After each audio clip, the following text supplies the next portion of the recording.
You're now watching Rips. We'll call it 90,000 on the day, ladies and gentlemen. There it is. That's exactly what we were looking for. There's that 35 tag as promised. You're likely going to be a lot better than you were last year, as long as you take it seriously. And Rips shows the Jack 8. Cash is flowing to Rips. Look at that, just getting absolute back. And it's Rips winning one of the biggest pots of the session. Wow. $250,000 on the week, baby. Let's go. There's nothing that makes me happier than when I see you folks win. Can it hold this push lower below 80s? This would be a big break if we can hold this push. $6,000 on the day in our Lucid Pro account. This is your entry. This is your ad. This is your takeout. Boom, right there.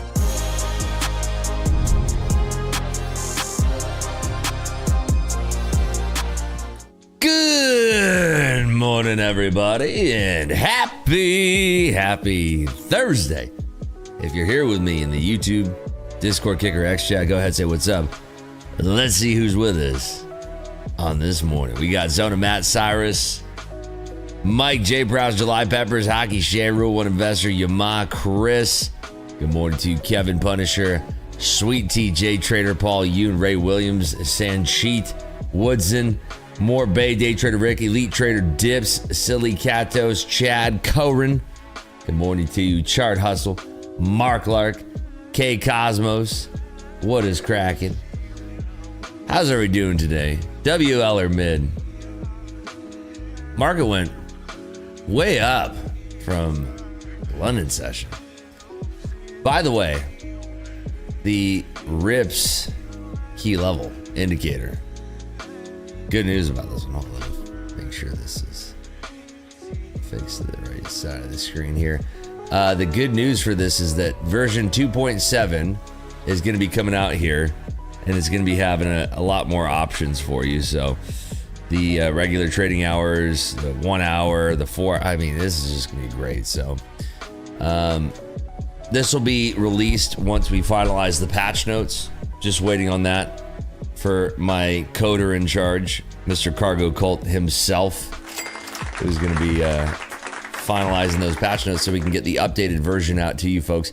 And all it's going to do is there's a little purple circle that's going to pop up for you to update your indicator. It'll automatically update. You don't have to download anything. You don't have to do anything. It'll be great. What's up, Stan? How are you, buddy? Good morning to you, pal. The only valid trade I saw this morning was one that I missed because by the time I decided I was going to take the trade, I already had missed it. It's one of those things. It was this bottoming area. We had a test and we made a higher low right there. So that was the trade to take long, and then targeting this prior hourly high, which you would have got filled on right here. It would have been a little dicey right here. I think probably would have maybe covered. I don't know. But we can see here the regular trading hours previous day closes now here on the new Ribs key level. So it's going to be great. Sorry, I was thinking of something else. Nothing. It's nothing. BLT is already requesting slots, I see. That's amazing. How are you doing today, buddy? I'm doing well. Thanks for asking. I didn't get much sleep last night, which means that I got to pump the brakes a little bit on my trading. Let me see how many hours of sleep I got. 4 hours. 4 hours of sleep last night.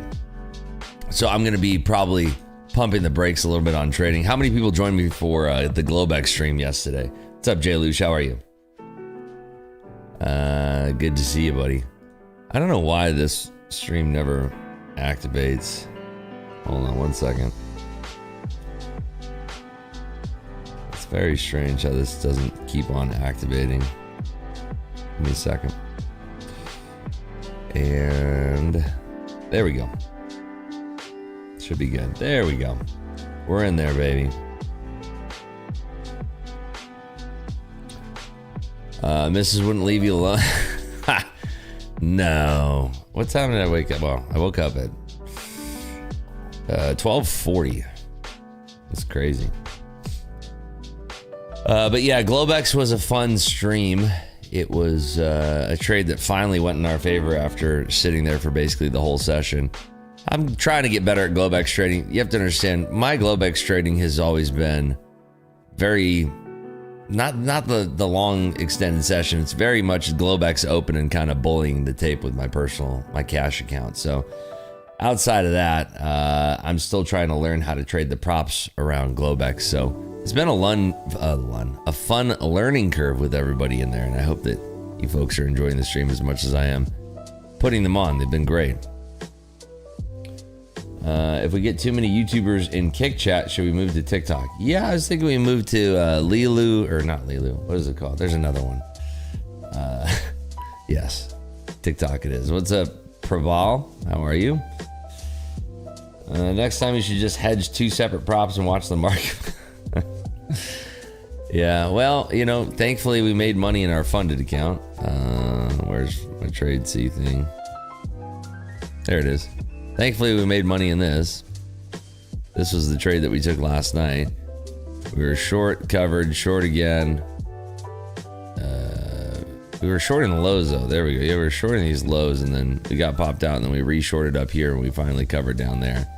So it was a good cover. We could have got a little bit more, but it was a good cover. We took that break. It was taking forever. This was the longest part of the stream, was this portion of the tape right here. It's just exhausting. That was chopping around. How big is this zone? Let's see. 40 handle zone, essentially. I'm surprised that they didn't do one more little trick here where it came down, bottomed out, and then came back up, took this liquidity, and then finally made its way down. I was fearful of that, but just one of those things. Also, I learned that the Lucid Black accounts have a scaling plan. The only funded accounts in Lucid that I've traded on have been the Lucid Pro accounts, so I was kind of caught off guard. So I'm happy that we know that now. I'm halfway to getting even more in my account to where I can trade 4 contracts per account, which the one thing that I also kind of forget when in TradeC, if you're using TradeC, there's not really an account center where you can see your combined P&L. I wish there was a platform that would just combine your P&L. Like you could just, if you're copy trading, like have a checkbox that says show combined P&L, you know? Let's see here. Check that input. Give me a second.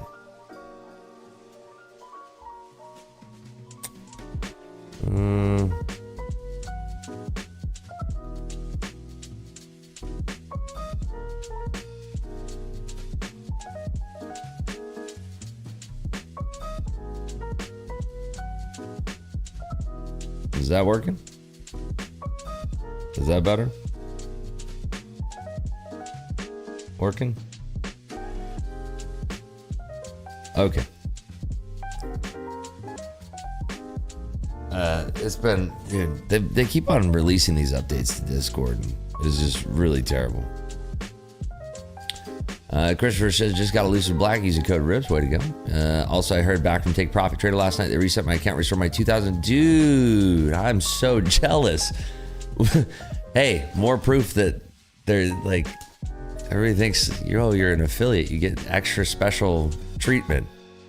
I still haven't heard back about my TPT counts. Let me check my email. Well, I'm happy for you. What's that meme? No emails.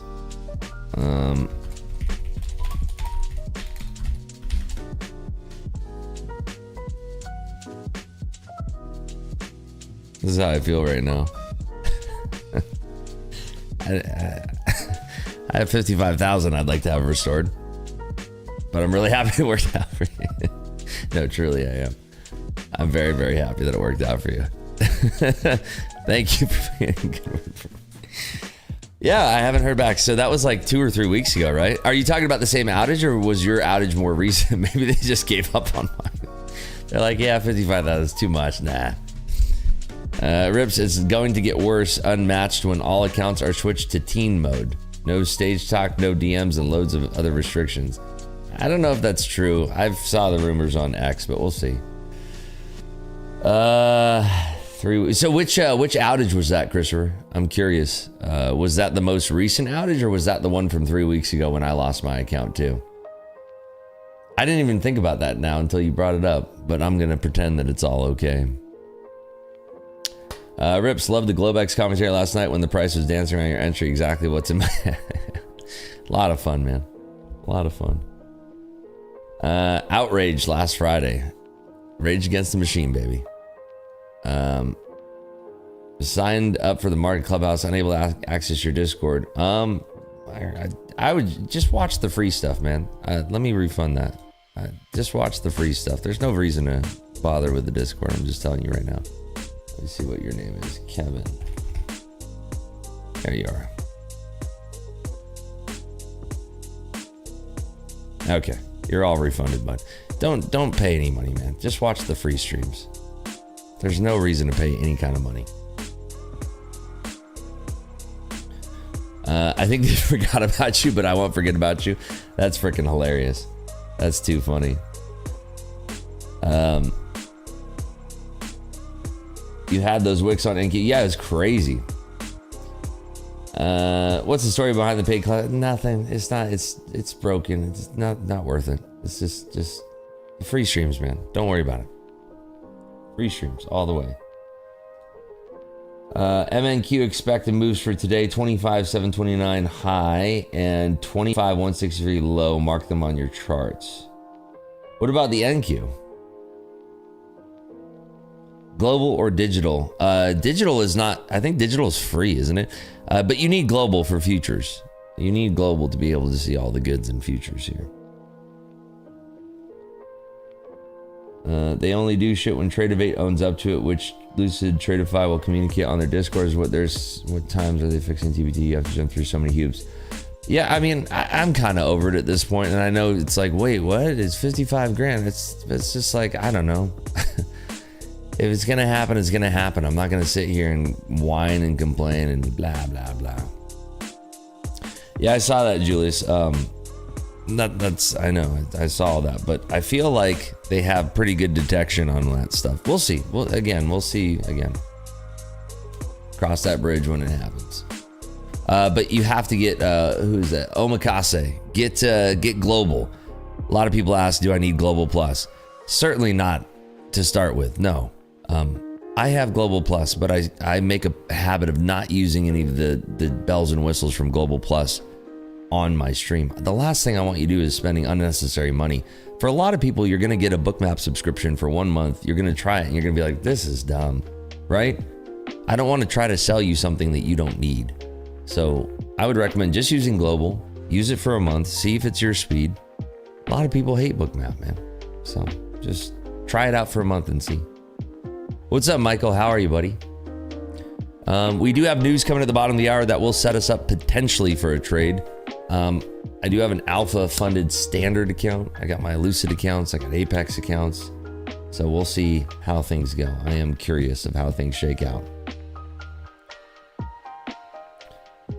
Rips, could you add the MC levels to Rips key levels? No, it's because they update. No, I could not. No. I took the leap and got lifetime after a year of using. There you go. Yeah, see, yeah, I have lifetime as well, obviously. But yeah, that's the way to do it, is decide on if you like it first. Like somebody asked me last Black Friday, they're like, hey, I'm about to get bookmap. I should get the lifetime, right? And I was like, oh, how many months have you been using for? They're like, oh no, this is my first time. I was like, dude, do not get the lifetime. Like, what do you try it for a month and see? Well, 8:30 news move the markets. I think it will, yes. It's Thursday, so every single Thursday, try to commit this to your. Are we still live here? Should be, yeah. It says we are. Okay, good. There's a chain. There's a connection between the jobless claims and what the Fed is going to do with rates in the future. It's going to have less of an effect right now because I think that. I'm sure it's on Poly Market. I love Poly Market for this reason. I've never used it, but I'm just saying for looking at this type of data. But I would be curious to see what the Poly Market is on whether or not Jerome Powell is going to adjust rates ever again in his tenure. I don't think he will. I think that his time will expire at the Fed with absolutely zero changes in the rates from here. So. Have you tried deep charts? No, but people have talked about it. I have not tried it yet. No. Does he still have the Tradeify Live account? No, we talked about that yesterday. I lost those accounts. I ended up blowing them.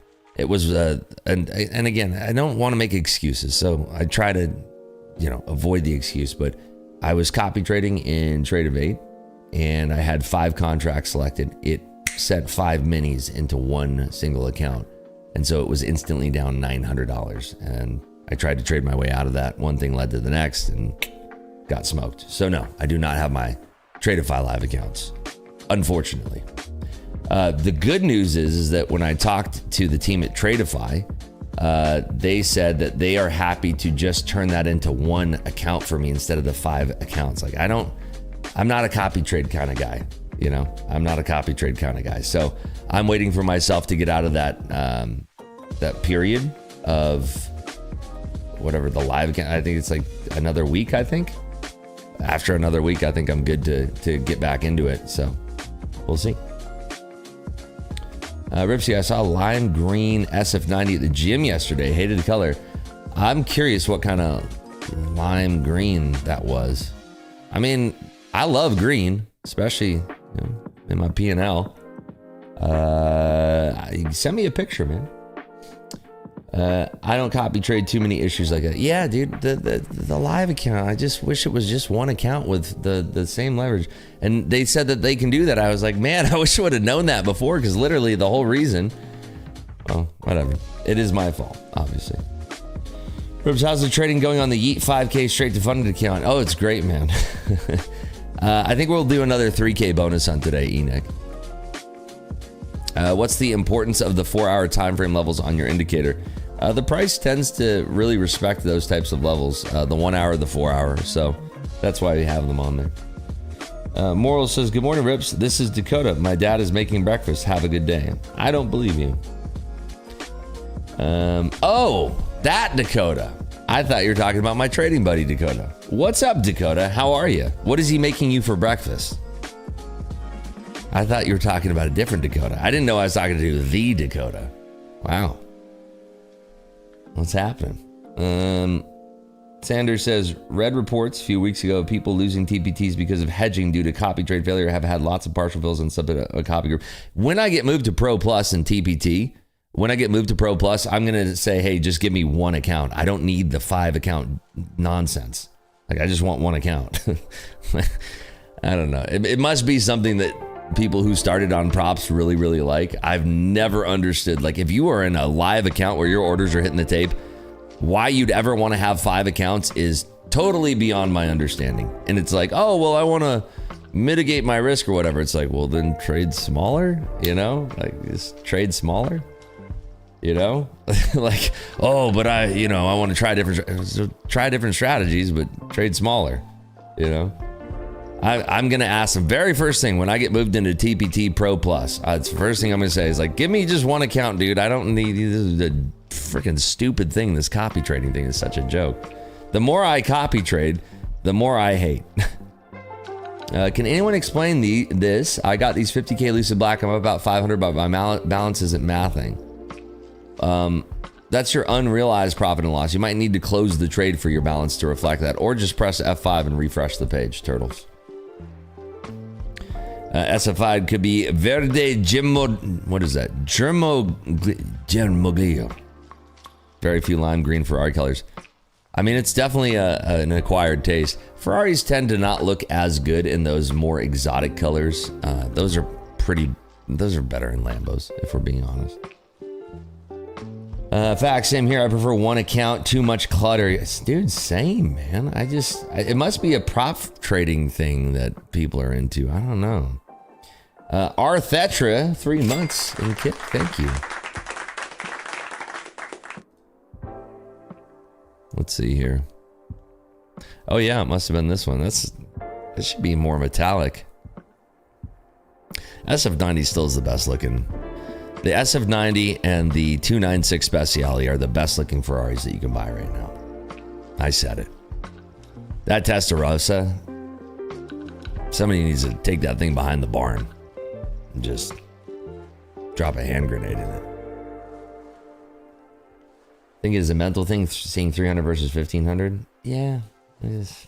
Again, I feel like, dude, if you're a prop firm trader, your goal Especially when you're seeing, okay, so like look at what's been happening in the industry. We found out that like all these little knuckleheads and chucklefucks out here are just like spending all of this money to like show you these big numbers.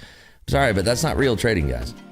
Your whole goal in trading a prop firm should be able to replicate what I did last year in my live account. That should be your goal, to be able to turn $100,000 into multiple millions of dollars. That should be your goal, right? I don't think that your goal should be like, I want to trade props and look at how many prop payouts I have. That's silly. It's just ridiculous. The tax benefit, if you live here in the beautiful red, white, and blues of America, your whole goal should be trading a futures account simply because of the tax benefits. The tax benefits are fucking nuts, dude.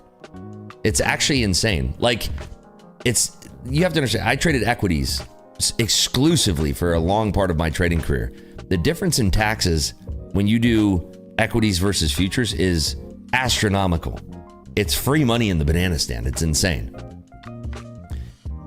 Your goal from props should be getting consistently profitable, using it as a training ground so that you can get enough money to comfortably trade and lose money, right? And not feel so bad about it, because you're going to lose money as an active day trader, even when you're really good at it.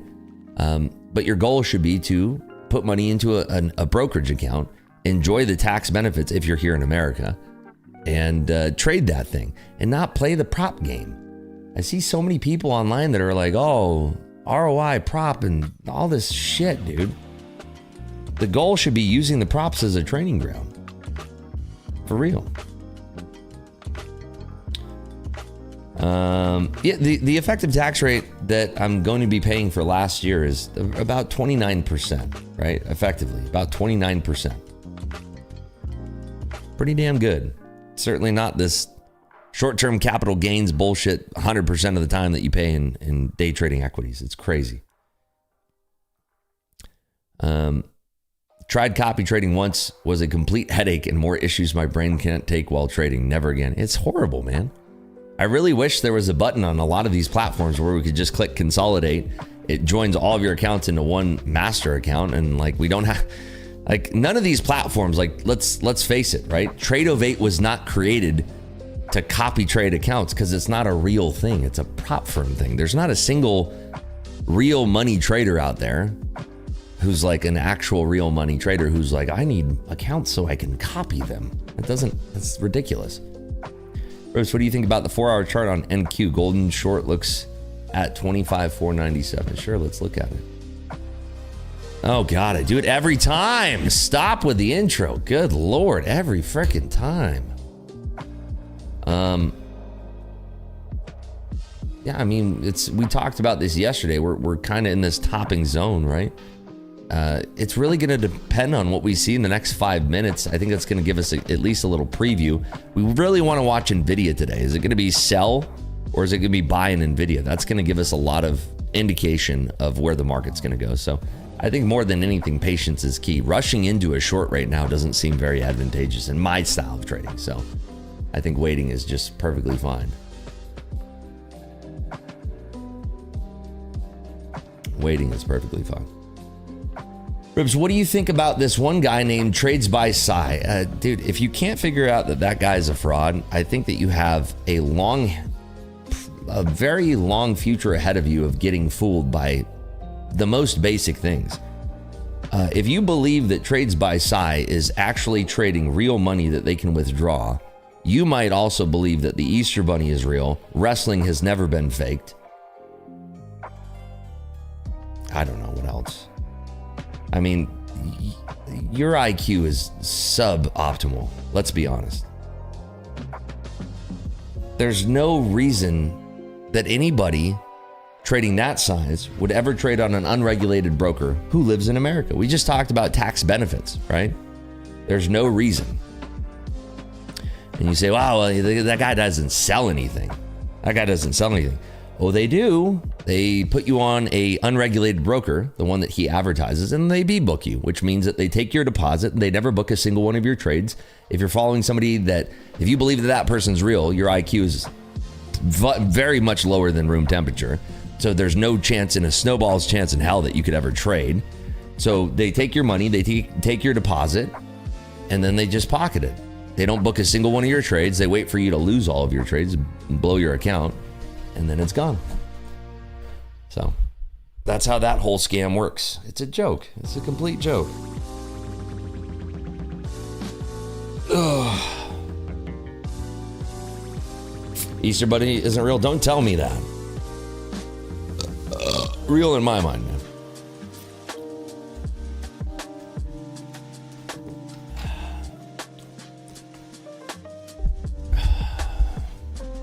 What do we got here, Ferrariville?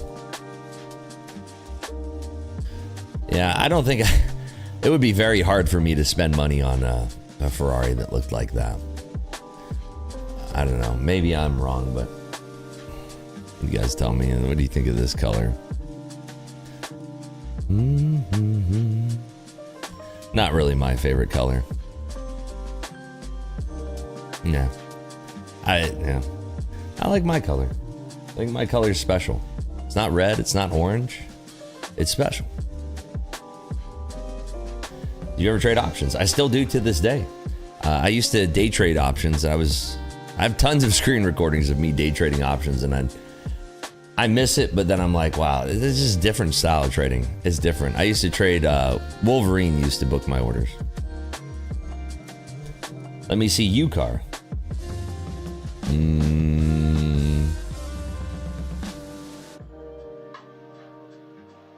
Sure.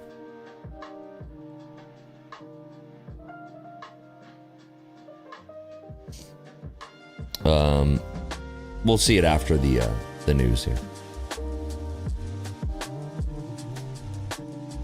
Ribs, I got news for you. The Easter Bunny is real, so the joke is on you. All right. Hey, I believe you.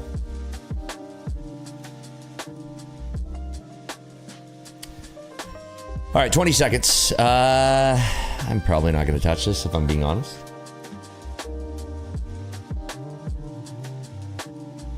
Here we go. Jobless claims coming out.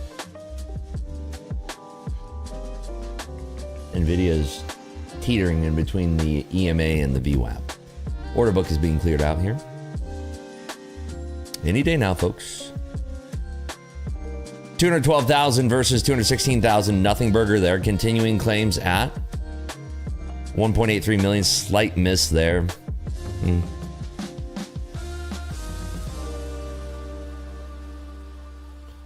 Yeah.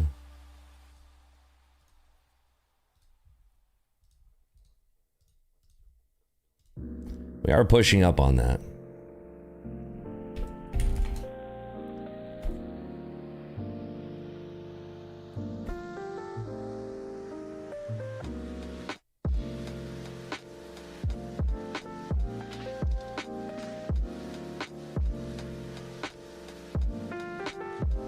Anyway, that's my color. It's not red, it's not orange. It's called Rosso Dino. It's a heritage color. It's a vintage color. That was from this past weekend. I love the color on that one. And like I said, it's hard for me to get excited about another car when I have that one. I just don't get excited about it.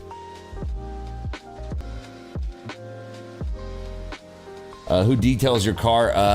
Best detail or best... I think it's just called Best Detail. Best Detail. Looks like spicy rigatoni. It does kind of. Also, one of my favorite. Ooh, I wonder if we got the.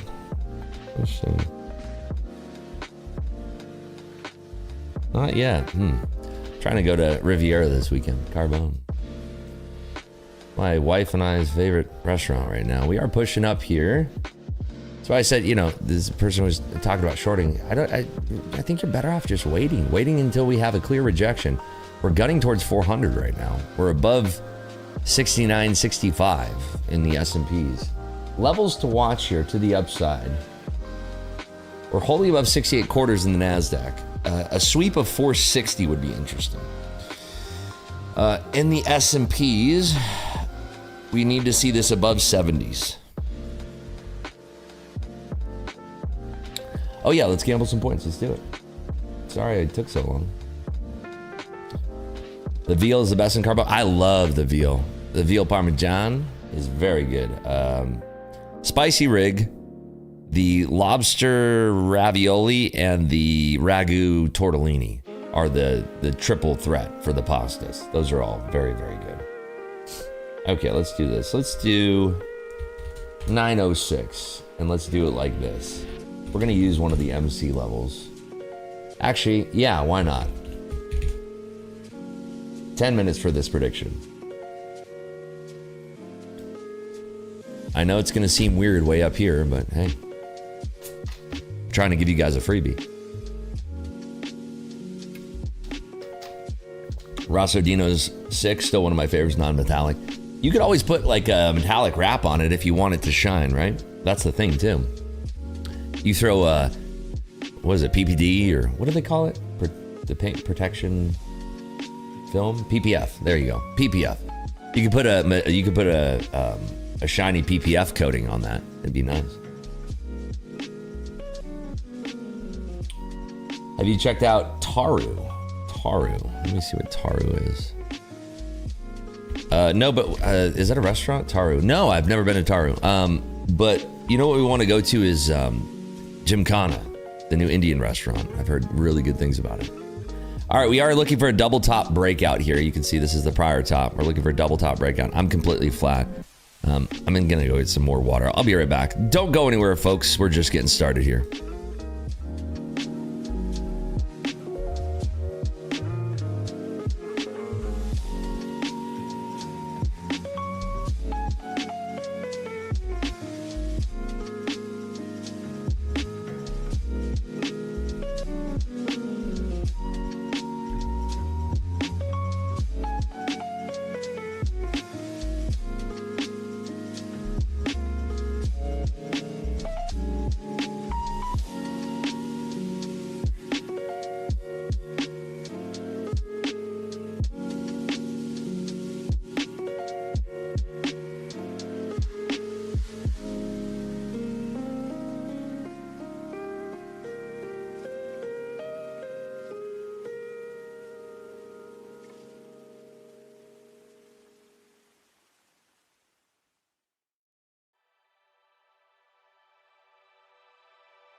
Alrighty, we are back.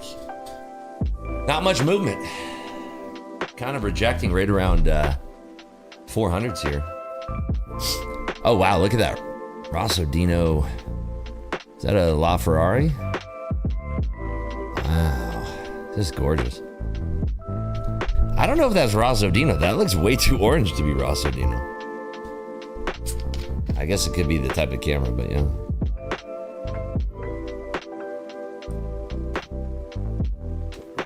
Is there a level 2? Yeah, the DOM.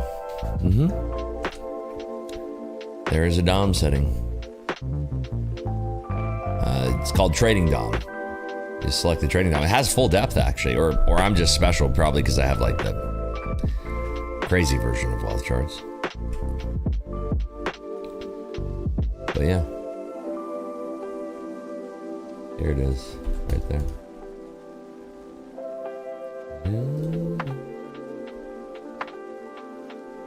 Short only at 25,497. Gotcha. I mean, that's high up there. I can see that. Yeah, you're just the yesterday's data high, earnings high. I can see that.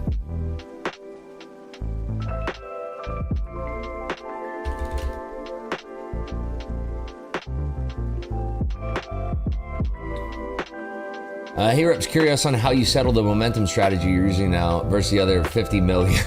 Is that just what worked for you? Yeah, I mean, it's with my personality too. I mean, I started trading equities, and so I mean, it's just a strategy that's worked for me and my personality, and I like the idea of like quick resolution in trades. I'm not really like outside of like my long-term portfolio and leaps and all that, I'm not the type of person who likes to take a position and just let that thing out to sea and just, okay, come back with more money. The longest positions like in bulk that I would trade would be during COVID. Those would be like week-long trades, and they would be weekly options. So trading weeklies, buying on Monday, and then seeing how rich you are by Friday.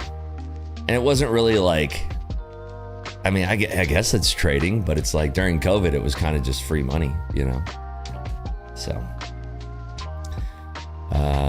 momentum is just, it's a nice strategy. I don't have to wait for long. A lot of my trades last year were, I would say the bulk majority of my trades were all under 5 minutes last year. And if you can go from 100,000 to millions of dollars, you know, multiple millions, seems like a pretty good strategy, so I think it's worth doing. What about option selling to produce income? It works until it doesn't, and you really have to know what you're doing.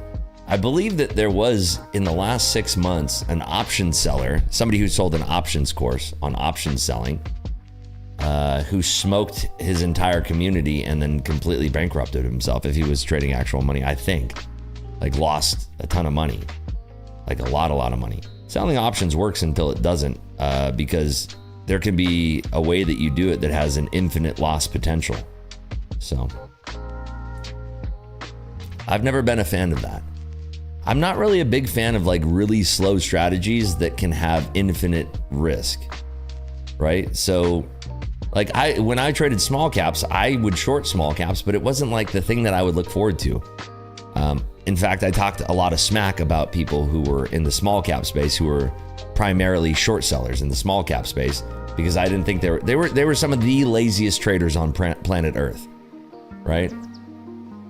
The thing about small caps, when they're super pumped up, they almost certainly go down. So these lazy small cap traders would just basically pick up any point in the market to just short it as it's going up, and then just continue to add to it and add to it and add to it. And then finally it goes back down. They go, oh, I made my $100 on the day, or whatever the case. I mean, that's not real trading. And they would do this for years, and then it works until it doesn't. I know we're talking about options originally, but now I'm talking about small cap dipshits.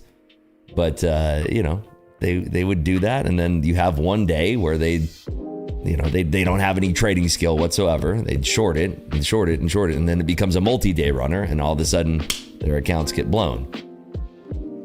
Option selling is sort of the same thing. It works until it doesn't, because if something continues to go and go and go, I mean, look at what happened in silver and gold, right? That was a 6 Sigma and a 10 Sigma event, I believe. Something crazy. And those people all got clapped who were infinite shorting that. And then there was ETFs that were representing the price of silver and gold, and people got clapped doing that too. Same kind of deal, you know? Small caps win 99 out of 100, lose everything on the 100. Exactly right, dude. And it's not like, dude, and they're all allergic to longs. Like I used to, when I was trading small caps, there was people in the community that would know about me, and like primarily I was a momentum long trader. I mean, but I would short all the time too. I'm completely, you know, I'm open to both ideas. People ask, you know, are you a long trader, you're a short trader, which one do you prefer? I don't care. I prefer movement. I prefer volatility. I don't care if it's long. I don't care if it's short. I just want it to move. Couldn't give a shit which way it's going. But they're always asking me, they're like, how do you long? I don't know, stand on your head and pretend it's going down, you know? Canadian Trader says, I tried that and got smoked. That was before my prop days. I got GBR'd, I call it. They're shorted. Real money got absolutely smoked. Brought me to my knees in tears. I'll never forget. Yeah, I mean, you're not alone. There's a lot of small cap traders that are just like that. But like, dude, I'm telling you, I would say probably 80% small cap traders, they choose that life because it's easy and you don't actually have to learn how to trade. You just short at any point and then just cross your fingers and hope that it goes down. They can draw like silly little things on their chart and convince themselves that they're actually doing real day trading, but they're not. 80% of them are all just, I mean, you think some prop traders are stupid. These guys are next level. These small cap traders who primarily short are some of the dumbest individuals I've ever seen in my life. Like beyond stupid. Being short and getting caught in halts up equals versus. That is a horrible thing. Horrible thing. I have a dream with YL. Dreamed about you last night. What? But you're not gonna like what I was doing? That's very specific and strange. Hopefully you were just watching my stream and that was that. But yeah, I mean, if you're gonna spend all this time in front of your screens, by golly, learn how to trade. Learn a strategy that works, that's repeatable, that you can backtest and prove that it does work. What are you trading today? Apex, Lucid, Alpha. Those three.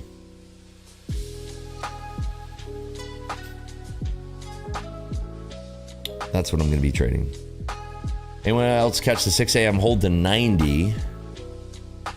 What, 350 to 90? Not me. 50 to 90? Not me, man. I haven't taken a single trade since Globex. What's up, Rips? Just subscribed on Kick. Thanks for all you do daily. Really great info you're dropping. Thanks, Mr. Dave Matthews. Thanks for being here, brother. Oh, there you are. Didn't even see yourself. I love it. It's funny that the LaFerrari is great. I delivered a handful of those. I think the LaFerrari is still in the shop. There's a LaFerrari. Oh my God, look at this thing bouncing. Bouncing. What a bounce. I don't know why it's doing that. Let's see. Somebody start buying Nvidia here. Let's see.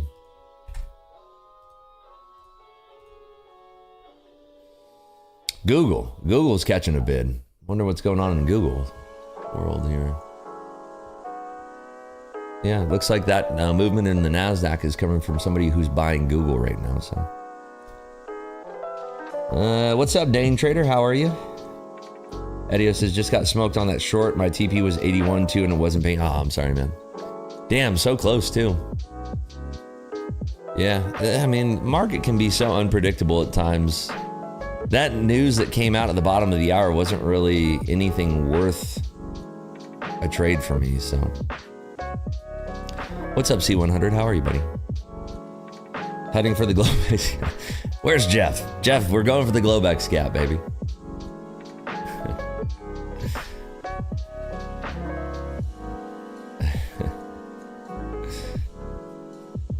Fed Mirren speaking? Not that I'm aware of. Did I miss that? Not that I'm aware of. I'm not seeing anything about Fed's Mirren speaking. We got Bowman at 10, but where are you reading that we have Mirren speaking right now, BLT?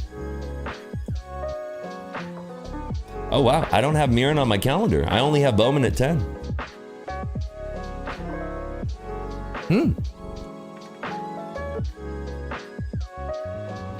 This is true. He had no idea what he was doing. Who are we talking about? The option selling guy?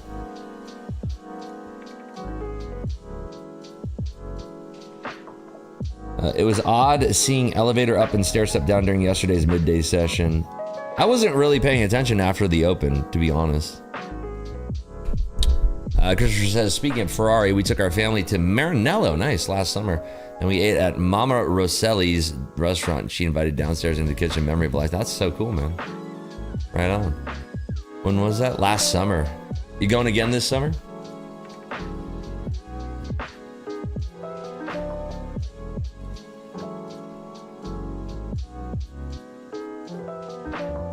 I don't think that's open yet. I think it doesn't open until... Oh, maybe it does. Interesting. I might have to book that. Why not?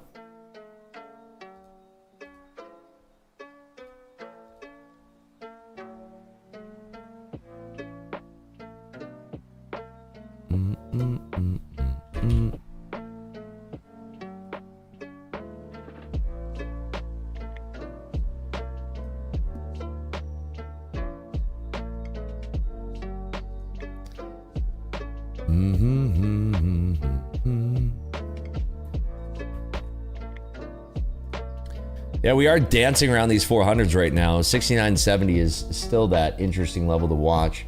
69.71 and 3/4 is the level that I'm most interested in.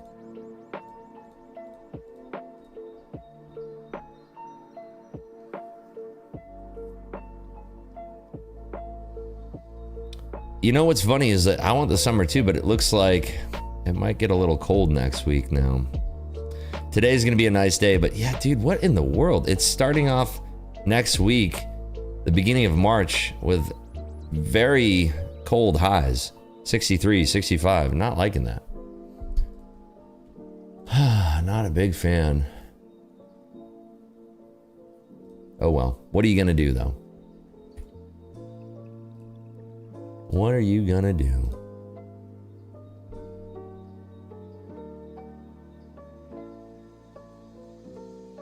Sweet, there we go.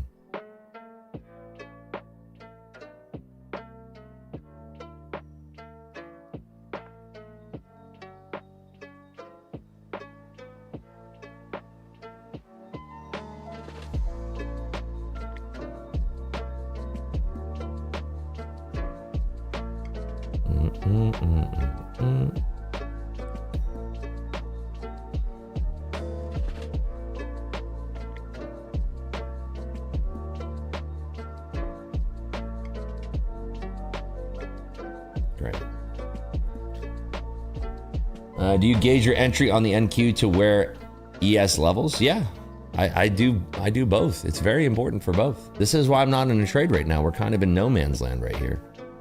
We're in a state of flux. So we're breaking out above a key level of 368/4. We're holding above that level, but there's a lot of tricks and traps right now, so I'm not really interested. Christopher Kelly says, just took my third payout on TPT this week for a total of 6,000. Bro, 6K in a week. Rich man. Jesus. $6,000 in a week. I mean, what's a real profession? Let me see. I want to ask Chat GPT. Let's see. Which professions in America can you make 6K per week? Let's see. I'm curious. Give it up for Christopher Kelly. That's crazy. Okay, so a surgeon, an attorney, but it has to be at a big firm, a hedge fund manager, a medical device salesperson, an oil and gas operator, And look at that. Professional trader. Ah, that's you, my friend. That's you, my friend. Professional trader. Hey, how about that? That's awesome, man. Very cool. Dude, 6K in a week is disgustingly goated. It's incredible stuff, man. Hey, Rips, oil long. Good luck to you. Hope you crush it.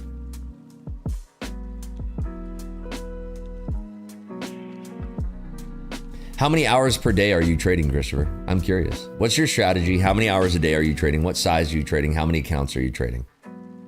TPT is goated. I'm telling you right now. TPT is freaking goated, dude. When you don't have TradeAbate issues. I would love if TradeC, dude, I'm telling you right now, I'm coming for record payouts. If we can get TradeC on TPT, GG's, buddy. I'm coming for the number one spot. 100%. I'm coming for it. We just need TradeC to have TPT. Be amazing.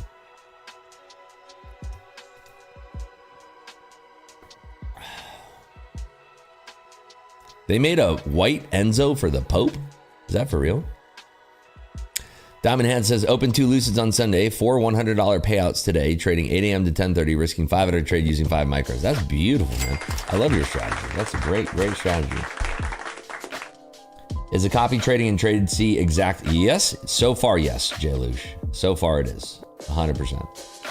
Which prop has TradeC? Tradeify. I don't know if you can buy accounts with it yet on Tradeify. I would assume so. But Lucid confirmed working. And I literally took an account from... so yesterday, put it on screen here.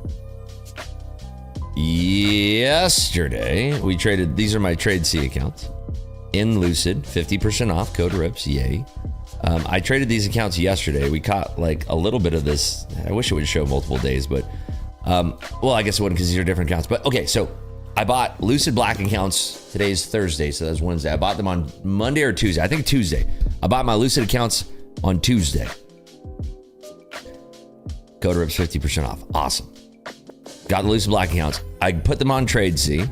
I traded them on Tuesday. Yesterday was Wednesday. I traded them on Wednesday. And I passed the account and I was able to activate it within 5 minutes of passing the account. And I had my funded accounts ready to go yesterday. And so I traded my funded accounts during Globex and I made $500 per account, which is 5 accounts, $2,500. That's how fast things can happen on Lucid. This is TradeC, and it's Trade SEA, like sea, like the ocean. I don't know if I like the name. It's a weird name, but hey, the platform's incredible. We are pulling back right now heavily in the NASDAQ here. You can see this very sharp pullback here on this 1 minute. So Lucid allows you to activate your account. And by the way, do you know how much it cost me to activate my funded accounts on Lucid? $0. There's no monthly fee and there's no activation. These are good things for you as a trader. Last time I checked, less money do you have to spend. So yeah, technically, if you start an account on Monday, you can get paid on Thursday on the Lucid Black accounts. Can you copy trade brackets? I haven't tried.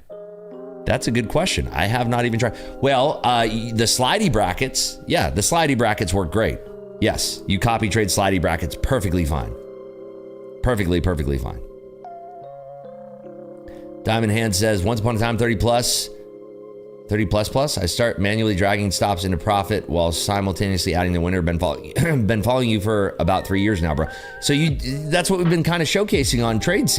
You've been here for 3 years, dude. Amazing. Oh, by the way, happy birthday to the YouTube channel. Today's our 3rd birthday on the YouTube channel.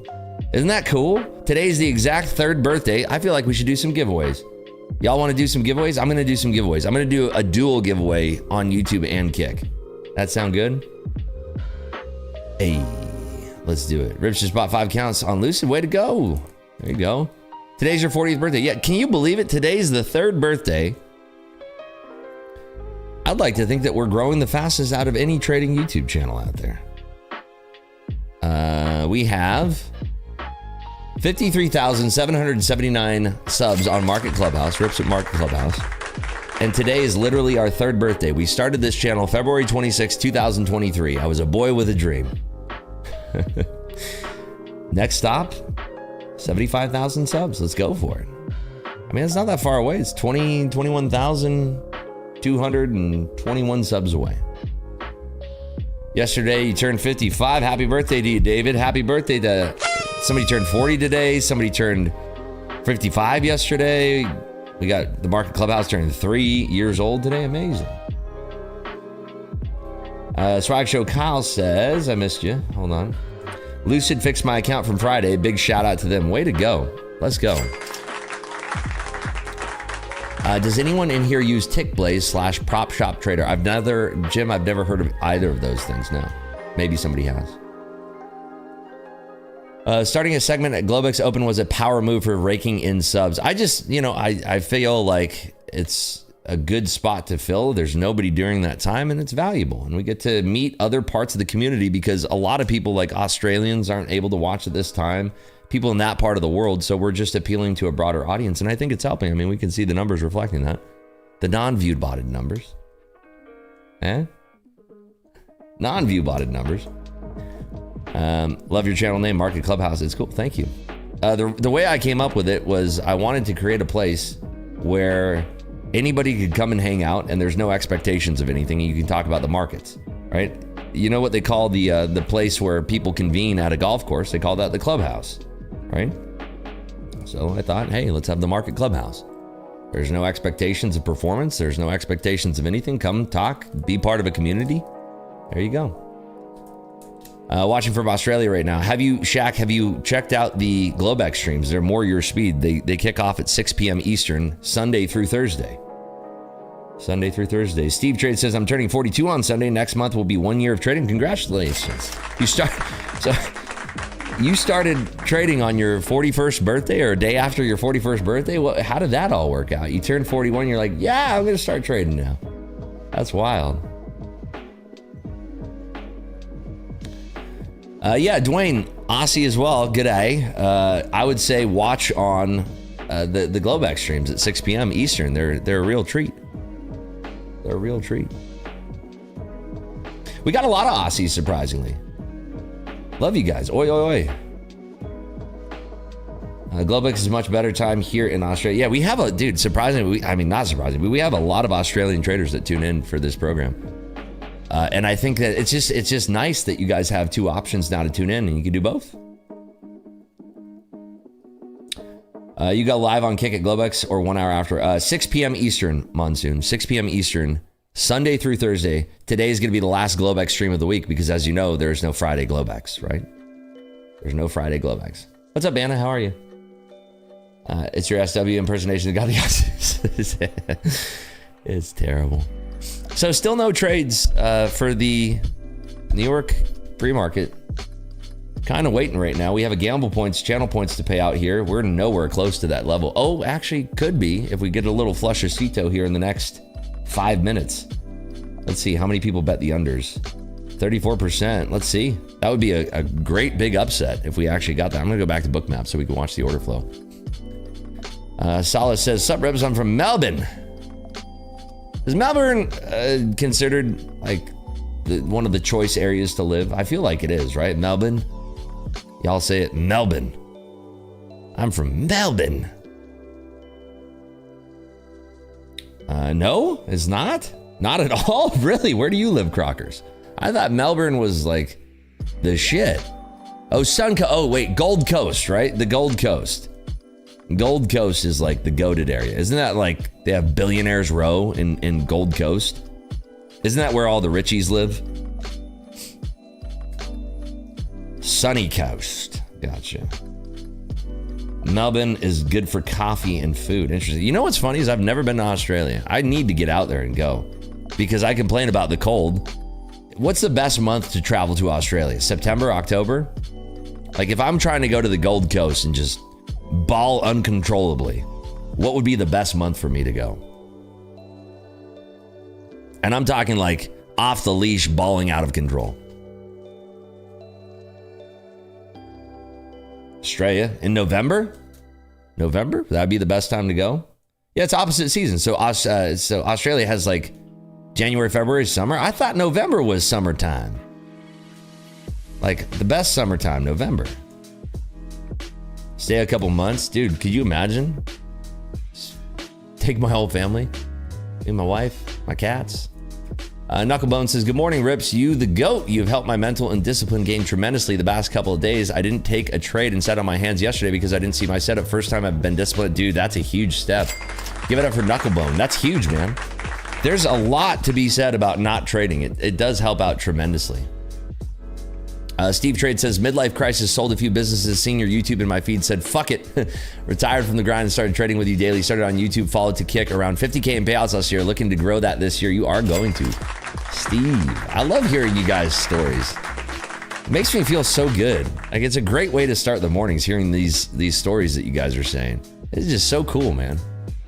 We are such a great community together. Collectively, we are just the best. It's insane. One of the top 3 cities, best one of all 3. The other cities are too hot. Melbourne has perfect weather. Nice, nice, nice. So yeah, what would it be? Melbourne, or Melbourne, Sydney, and the Gold Coast. Rudy says, or Rud NY Ham. What would it be? Rude New York Ham? Says, the less I think about trading, the less I take, the better it is. Is it normal? Not for most people. Most people are stuck in that mode of over trading, right? When we were trading the live account last year, we'd have some trolls that would come into the chat and they'd be like, God, this guy never trades. And it's like, oh, that's probably the reason why I'm up so much. You know? Dude, not trading is such a goated skill. And it's hard to learn that because it's counterintuitive. You know? It's very much counterintuitive. Almost impossible. It's very tough. Very, very tough. Melbourne is perfect if you like 4 seasons in one day. Really? Is it like that? Took you 2 years. Yeah, that's, I mean, you're far along, dude. 2 years is, if you're making those type of moves 2 years in, you're way ahead of where I was. 2 years in, I loved pressing the buttons. You're way further along than I was 2 years, man. I couldn't stop pressing the buttons. I had a problem with pressing the buttons, man. Gabo says, thanks for everything. What's up from Camp Pendleton? I used to live close to Camp Pendleton. Steakwell says, yo, Rips, I miss those gambling IRL streams you used to do last year. Well, we still stream gambling content after we finish trading. The IRL stuff will come back on, I promise you. It's just, I've been so overwhelmed. We've been building out our content team tremendously for all of the content channels, YouTube, Instagram, now Facebook, which is so weird to say in 2026, but I guess not. But we do gambling after we finish trading. It's a way for me to kind of decompress, and I can gamble and you can watch me so you don't have to gamble and lose money. I can lose the money. I was born in Pendleton. Wow, dude, born on Pendleton. That's crazy. Have I tried trade day? Yeah, I tried one account and I blew it. Did not have, it was my fault. It's not the trade, the prop firms thing. I've tried one account and I blew it and I haven't gone back, so. The unders win? No, they don't. Why are you trying to cheat, Naz? Why would you say that? See, now I don't trust chat anymore. That's mean. Naz Trader, I trusted you. Well, look at that. You don't even have a house anymore. I guess I can't trust you. You don't have a house. Gambled all my points like usual and finally won. Let's go. Okay, let's do the tops here. 68 core. I have to double check because we have knucklebones in chat like that. All right, let's do another one here. Let's do, my favorite one is 946. We're going to do the same level, so buckle in.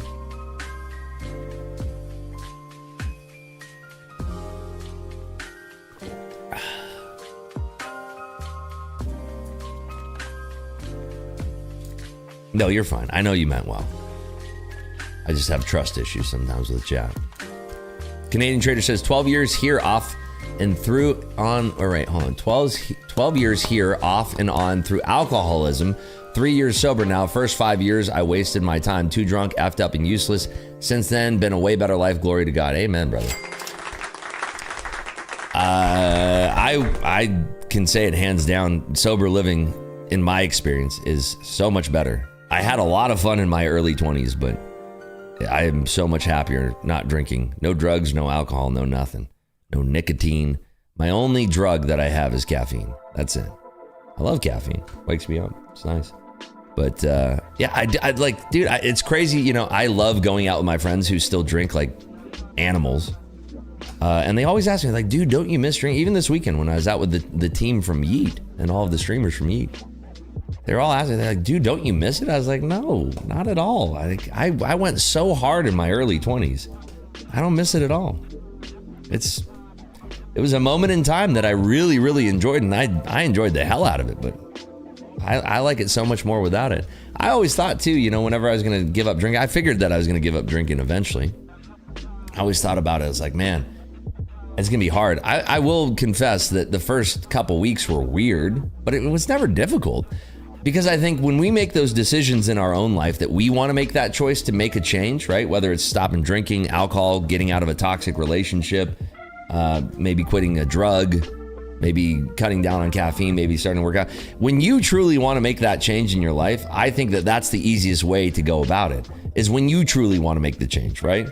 Like I have friends who are like, oh, I want to quit my vape. It's like, no, you don't. You don't really want to, right? Because last time I checked, vapes cost money.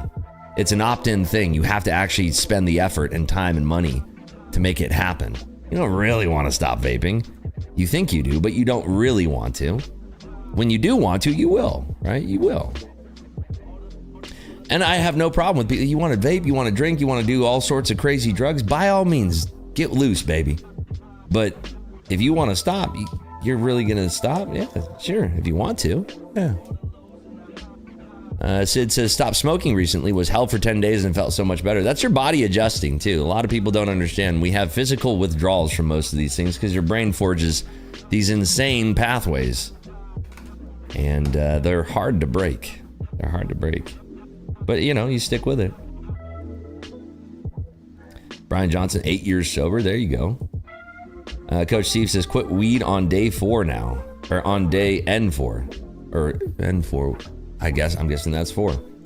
Are you noticing any kind of physical withdrawals? I know weed is so powerful now. People get night sweats from that shit. Like people are dealing with cutting out night sweats. AJ Trades Futures says, influencers say that evals should be passed aggressively. Is it really the case for people who haven't had payouts? No, I disagree with, if you're passing your evals aggressively, you're missing out on a lot of training. Right? You're missing out on a lot of market experience that doesn't have a monetary reward, but it does have a reward in the sense that it matters, because if you do well, you're going to get rewarded with a funded account. So it's a step to a monetary reward, and you should be using that to learn how to trade, and you should be treating those things serious. For me personally, I know how to trade. I've been trading, this is my 12th year of trading, so I know how to trade. I don't need to have the evaluation stage for anything. That's why I usually prefer straight to funded accounts, you know? So markets are coming down here. We are coming to that key level in the NASDAQ that we were talking about earlier, 68.25. 68.25 is a key level. That's why we're having this bidder right here. So if we break this level and we retest it, I might be interested in taking this short, given that we did have a nice rejection above 400. So isn't it funny though? We're all my MC folks in here, we're bouncing right at the MC level, and we're almost exactly at the MC level in the S&Ps as well. Shocker. Look at exactly where it bounces. Did we actually tick 68 quarters? Did we actually do it again? This is fucking witchcraft if we did. 67 evens. Okay. Pretty damn close.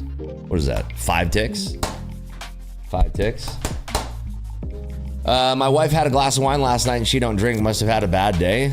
Oh, geez. What's up, Timothy? Welcome to the chat, VIP. Thank you for being here. Cargo. There you are. Cargo cold. Yeah, let's add RTH open there, pal. Let's add it. I don't have any patch notes since 1.0. Does Lucid Trading has buffer rule before taking payouts? They have requirements that are completely explained on their website. They're really, honestly, out of all of the, let me pull it up for you.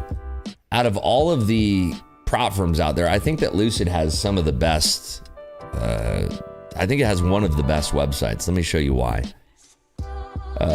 Ripswat will drop a link in chat if you've never gone to their website. But right here, it'll tell you what the rules are for the evaluation stage. And up here, you can see right here, going through all of them.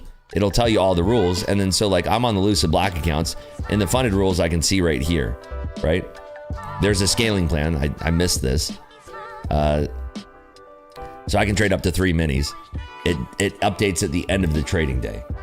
So that's what I'm working with right now. Okay, so furthermore, down here in the bottom left corner, there's this little thing called help. You click this and it brings you to this page, which is, again, not to glaze these guys like a donut, but like, man, I'm telling you, you click on Lucid Black right here. It's so fucking clear. Like consistency percentage. It goes through absolutely everything you need to know. Okay, evaluation account. What are my rules? Okay, very simple.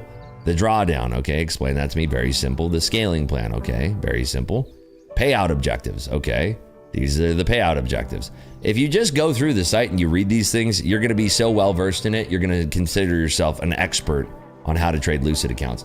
It's all in there. It's all black and white. Very, very easy to understand. And I love how it's organized. It's organized in a way that you have a question that comes to your mind, the answer's right there in plain English. And it's not written in a way that you're sitting there and you're like, okay, but you're saying to do that, but then it's very straightforward. And I really appreciate it. Hats off to Lucid for doing that. Here's the great thing about prop firms and competition in the space is that people are going to continue to push the envelope to do things like this, right? It's very nice. And by the way, they pay out faster than any prop firm I've ever dealt with. So there's that.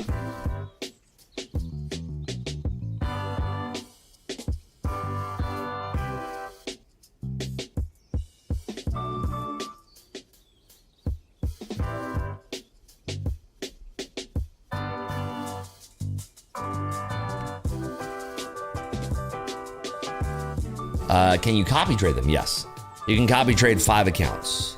Well, I think you can copy trade it on unlimited numbers of evaluation accounts, but when you get into the funded, it's 5 funded accounts capped, and you can copy trade them at your will. Do I copy trade, do I trade prop accounts through Bookmap? I don't trade actually on Bookmap. I trade on different platforms. So I trade on Tradeovate, I trade on Wealth Charts, and I trade on now TradeC. TradeC is incredible, in my opinion, because it's built on top of TradingView, and it's probably my favorite prop firm platform to trade on right now. It's available with Lucid 100%. If you select Rhythmic, it'll show you TradeC as one of your options. It's 100% free. So if you're like, oh, how much does a platform cost to trade off of? It's completely free. Completely and totally free, which is great. So I'm liking TradeC the best. Bullman says, watch all your pitch and catch videos, still struggling to understand. Man. What? Okay, well, you're here. I'm here. How can I walk you through it? Give me a very specific question and I'll try my best to answer.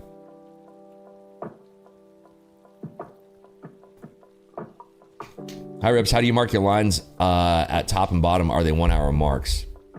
Which ones are we talking about? Are we talking about the green and the blue, or are we talking about all of these levels right here?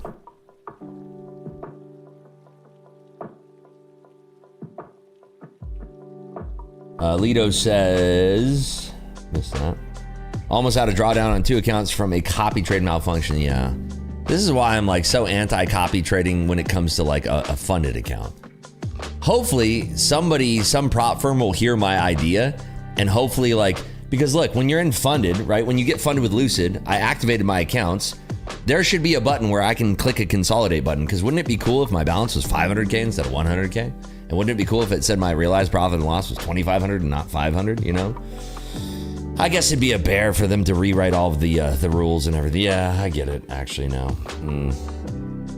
Yeah, I get it, actually. That'd be annoying for them to rewrite all the rules and be like, well, if you consolidated 3 accounts, this is your daily drawdown. Yeah, I can see that being a problem.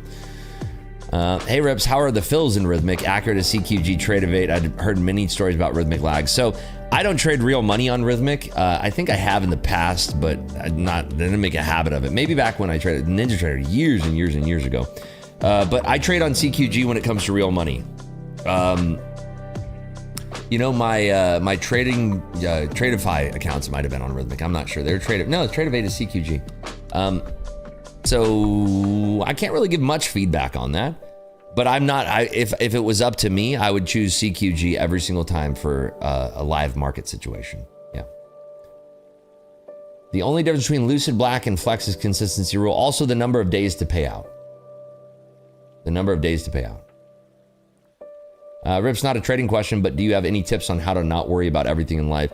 I'm from the camp where I believe that if you are consistently worrying about things in life, you're going to have a lot of those things come to life. The more things that you keep top of mind, the more likely it is those things will become part of your frame in reality.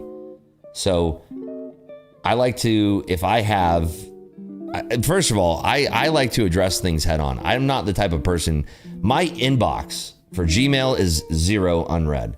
My inbox for my Outlook account is 0 unread. My Exchange account, 0 unread. My text message account, 0 unread. The only thing that I have that is unread is my DMs, because there's so many of them and I simply don't have enough time to get through all of those. But that's how I kind of manage my life. If I have something coming across, taxes, for instance, is a big one for people. I like to pay my taxes quarterly or even monthly, depending on how the year is going.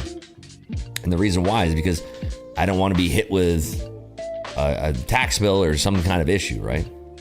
Same thing goes for my credit card. I actually pay off my credit card every single day. The first thing I do when I wake up is log into my accounts and zero out all of my credit card balances because I don't want to think about it. I don't want to deal with it. One thing that we like to do as humans is procrastinate. I'm not one of those people. I'm not a huge procrastinator. I like to take things head on.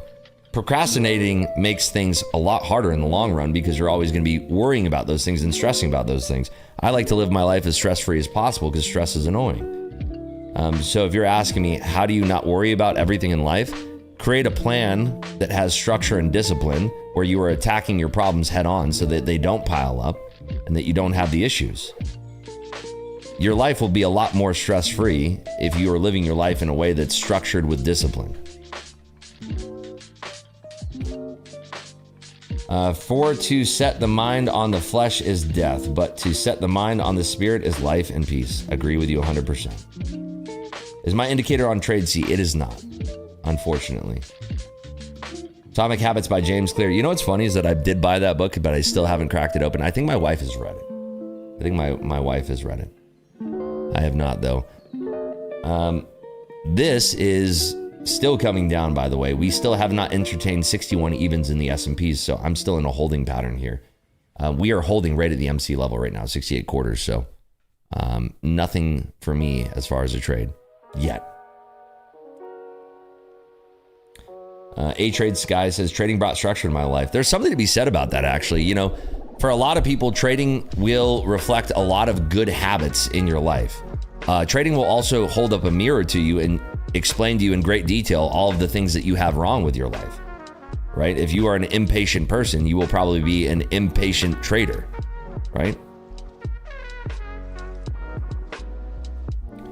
Have I tried My Funded Futures? I've had great experience with them. So I was an affiliate for My Funded Futures, and then all of a sudden, out of nowhere, I noticed that my affiliate revenue wasn't updating, and I messaged them about that, and they said, we're gonna look into that. I continued promoting them for another month or two, and it's still never updated.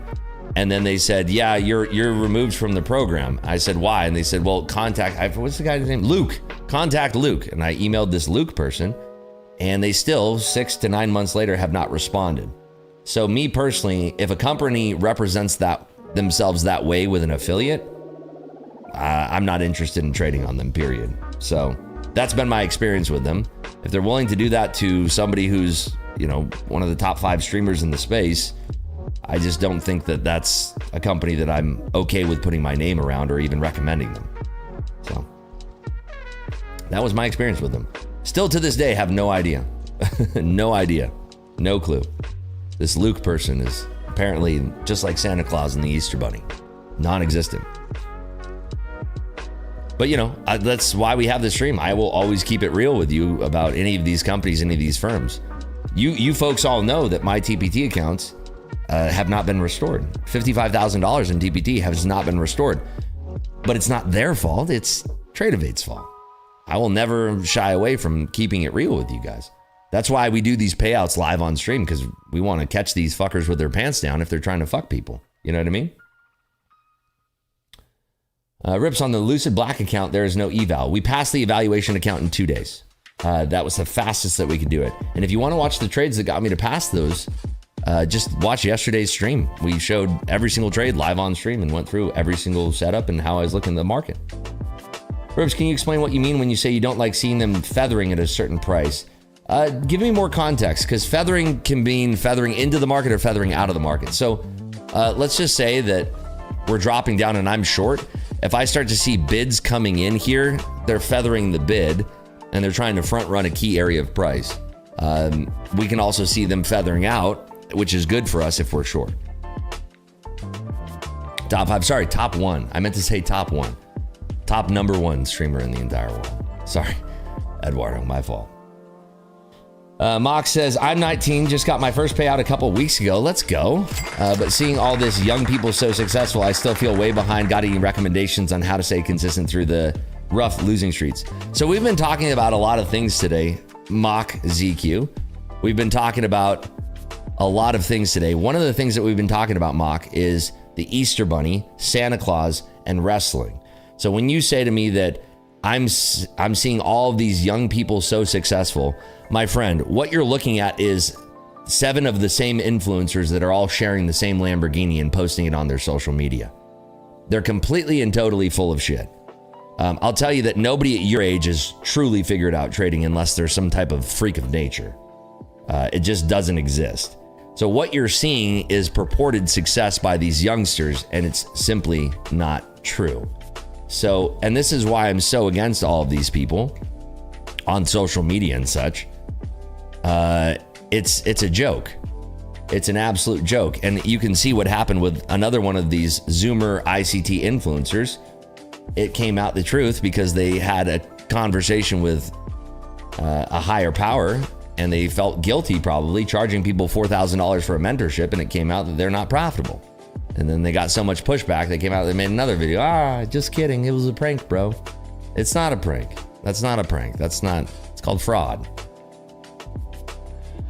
What are your thoughts on Big Daddy Max? I have not seen any of his trading. I've not seen any of his community, but we've had a couple conversations through the DMs, and he seems like a pleasant person.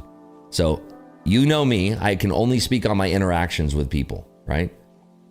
I have no interactions outside of non-trading, just top line discussions, and we've had lovely discussions. So that's it.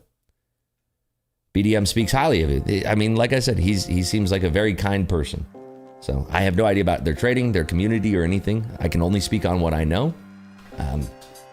Kind person. Truly pathetic to see him scramble to recover. Yeah, talking about that influencer that you charge people money and then you're lying to them that's complete and total fraud. It's complete and total fraud. Rips, you have Discord. I do not. It's just a prank, bro. The prank. Let's commit millions in fraud. Exactly, dude. And that's why they're refunding, and they're like, I tricked everybody. No, you didn't, dude. You got caught with your pants down. You thought the reaction was going to be different. It's ridiculous. It's nonsense. You got to own up to that stuff. It's silly. He does hella giveaways. Nice, right on.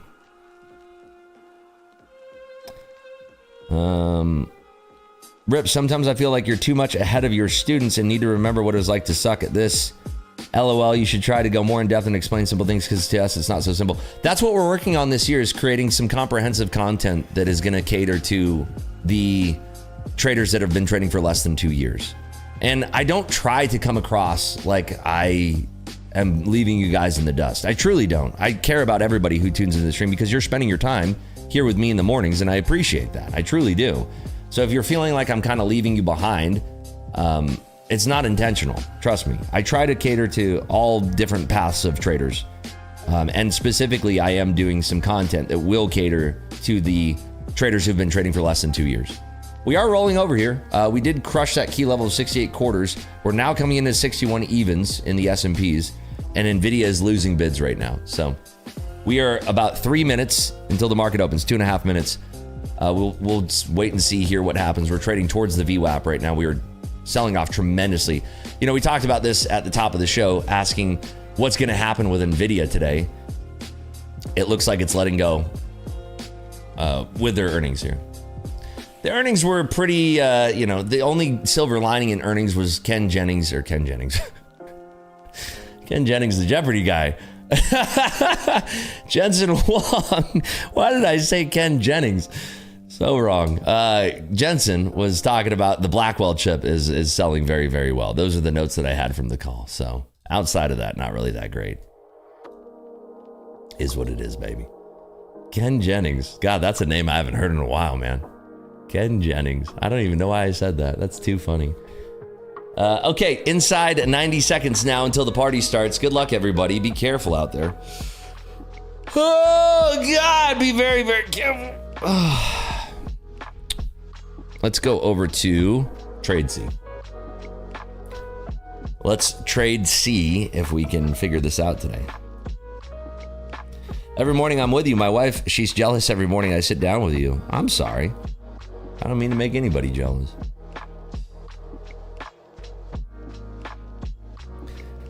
Can I get who's the Jeopardy guy for 200? You can. I'll allow it. Too funny, man. Ken Jennings. That was a good run that he had on Jeopardy, wasn't it? Okay, 45 seconds, ladies and gentlemen. Jensen should go on Jeopardy. I bet you he'd crush it.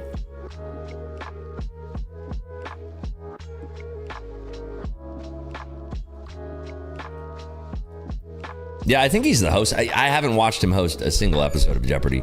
My wife is not a fan of Jeopardy. I love Jeopardy. I love trivia. If we ever do when we do the event out here in Las Vegas, the trader meetup out here in Las Vegas, we'll definitely do a lot of fun activities, including probably like a trivia thing for prizes. Okay, here we go. Good luck, everybody. Markets are about to open, and they are selling heavily here. Nvidia has room to the downside. I'm going to try to scalp that room to the downside here. We might have a bit of a push up. I want to try to not get caught in too much of a push back up if we have it. But let's see here.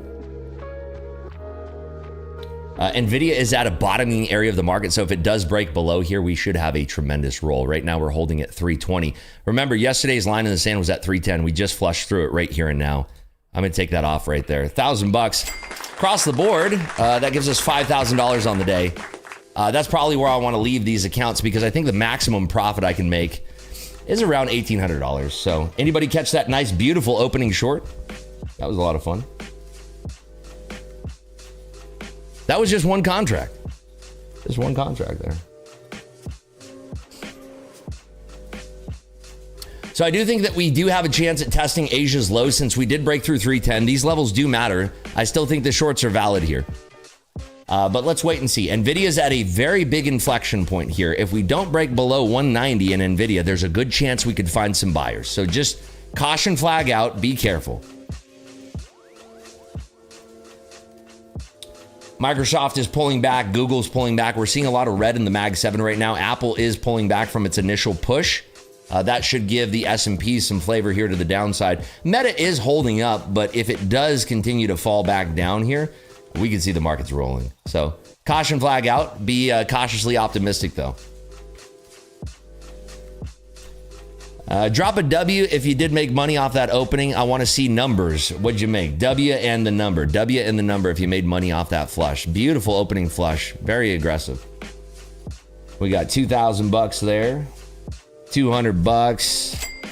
Nice. $700. $1,400. 300. 570. 700. 250. 1K. 980. 130. 100. 1,000. 250. 1,200. Let's go. Wow. 385 times 10. Way to go, Rusty. That's very nice. Great momentum there. You can see that we are just, this area from Globex is just such a real bugarooski, huh? Nvidia just broke. So Nvidia is breaking key levels of support now. 191 is the level to watch in Nvidia. That could drag the market much lower. Meta's still holding up. Microsoft is above the VWAP. Google is at a low breaking point. Apple's still holding up. Tesla is rolling. Anything below 310 is valid. A reclaim of 310 could be threatening. You can see right here the volume profile does die down here. So if we do break below that level, it would be a speedy move to the downside here. A very speedy move to the downside. Potentially looking for a sweep of Asia's low here.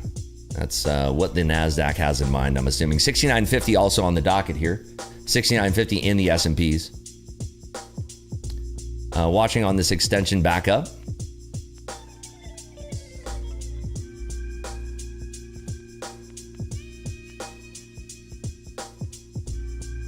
$69.50, that line in the sand here. I'm going to try a short here because it does look a little bit weak in this rolling area here. So back in short, looking for 69.50 to get tagged here in the S&Ps. Through 75 is the flavor I'm looking for.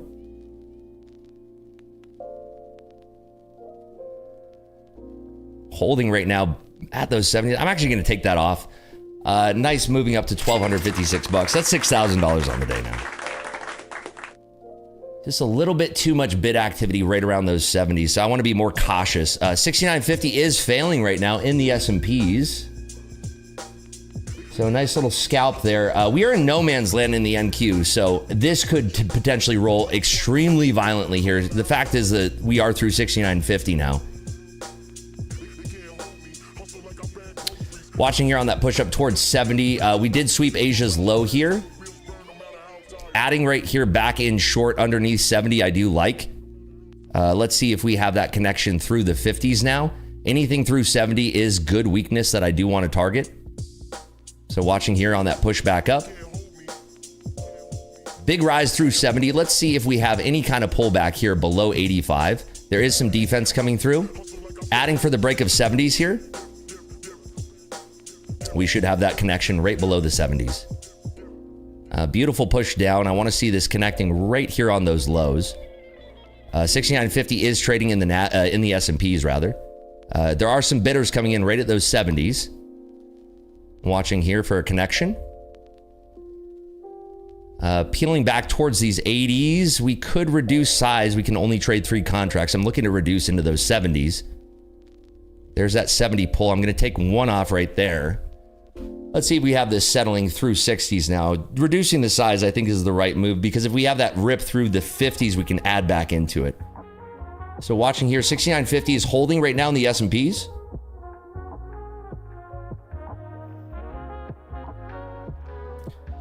A lot of bidders here, but I think that we can break through. So watching here at the 60s now.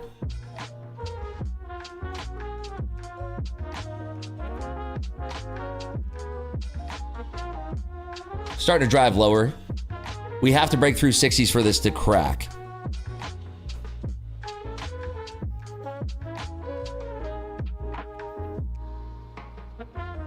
If we do break this key area in the NASDAQ, it will roll. It's contingent upon 69.50 in the S&Ps. There's your big roll. Beautiful, beautiful roll. Taking that off right there. Okay, up $1,484. So reducing our size in that position was the right idea because if we do crest back above 300s, we do want to add into that there. So I'm trying to fix for a better average, and there's 2 ways to price that. We can add into the liquidity or we can remove liquidity. In that case, it made sense to remove liquidity. So again, how do we find these levels? We're watching key levels. NASDAQ, we had a triple bottom break. S&Ps through that key level of 69.50. It's a beautiful thing when the market reacts like this because we can use probabilities on our sides to nail these trades. We're not guessing. We're just using probabilistic odds in our favor.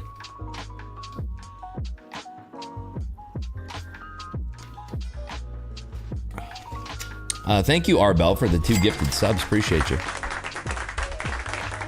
How's this? Is this helpful for you guys? Drop a W if this is helpful. If you are swimming alongside with me. You don't want to be swimming up current. You want to be swimming alongside the stream where the market makers are going. Nice. Seeing a lot of W's here. Beautiful. Very nice. So yeah, very, very weak market here. We kind of saw this coming with that snap in Nvidia. Microsoft, if it does barrel to the downside here, will be disgustingly ugly for these markets. Let's go back to Bookmap. We currently are up about $7,500 today in our funded accounts. I guess I could leave that up. What would you guys prefer? Trade C? I mean, we all know that we're up money right now. It's up to you guys. I'd prefer to watch Bookmap if we're being honest. You know, I can always do this too. Let's see here. Give me a second.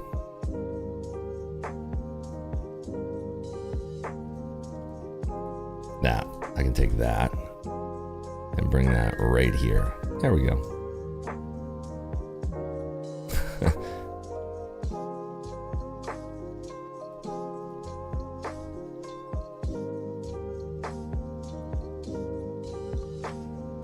S&Ps are still cratering here. You can see a lot of offer side defense on that pop above 70. On the way down, we're talking about 70 being a key level. So again, keep that in mind.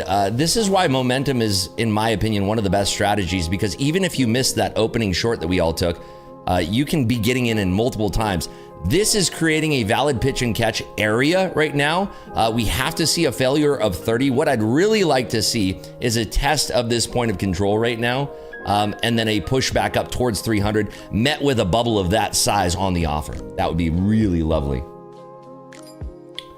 If we break 220, it'll be heavy. I mean, this is pretty valid for it being heavy. If we're looking at where we were basically from the high of day session, we're down about 200 points. So this is where I want to caution you. In the same way that you don't want to buy tops in the market, you don't want to be selling bottoms either. And if you're sitting here and you couldn't press the button all day on this flush, that's perfectly fine. It's not your strategy. But the last thing that I want to see you doing is starting to short down in this area for the first time today. Now, we had a follow-up trade where we shorted into momentum. Initially, we had to trim the position because we were a little bit early on the trade because we got that little push back up to the north side. But we're doing that with already being profitable on the day. So if we're looking at it as one core position, right? Both trades being one core position, it makes more sense to do that and take that risk. If this is you opening your first trade down here at the bottom, you could run into trouble. And that's why I say be patient. And what did I say? Watch for that push up towards 300. Try to find yourself a good offer size bubble, and that's your pitch and catch coming through, right? It's validated when we come back down into this order flow here. A TP is smart right around 50. And in fact, you might be front running those 50, say 60 or 55.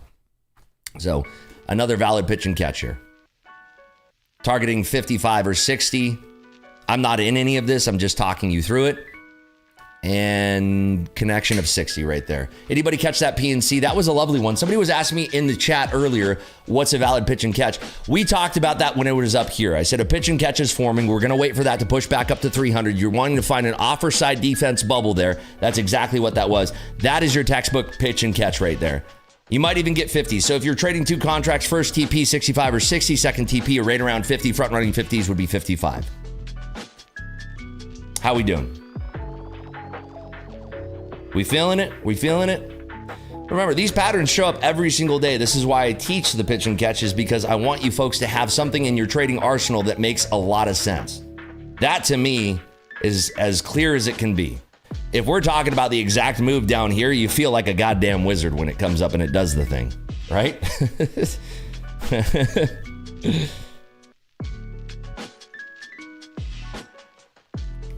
Just remember, the only thing I want to do is see you folks winning. And if I can do anything to guide you in the direction that you're going to start finding these trades on your own, then I feel like we're doing something great in the morning.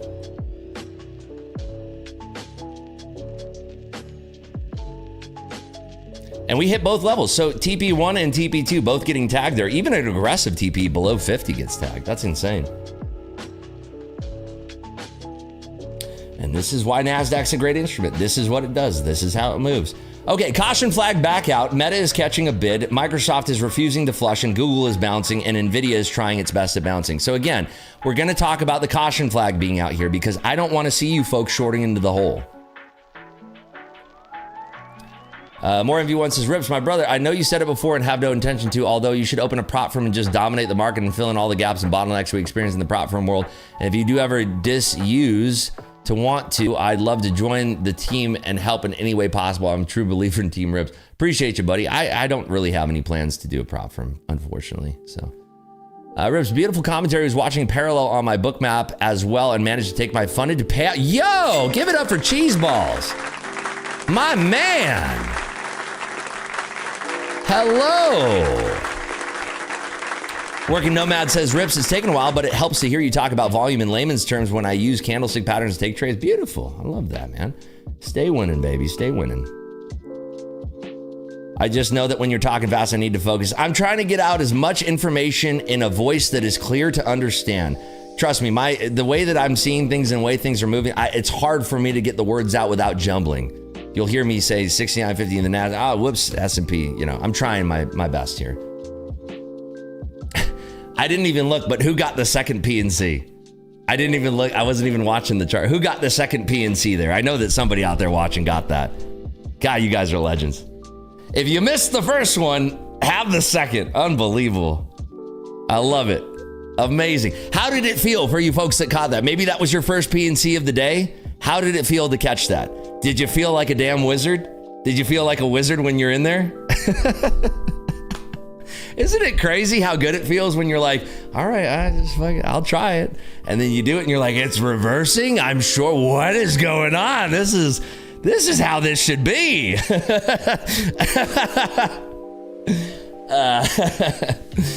Oh, man.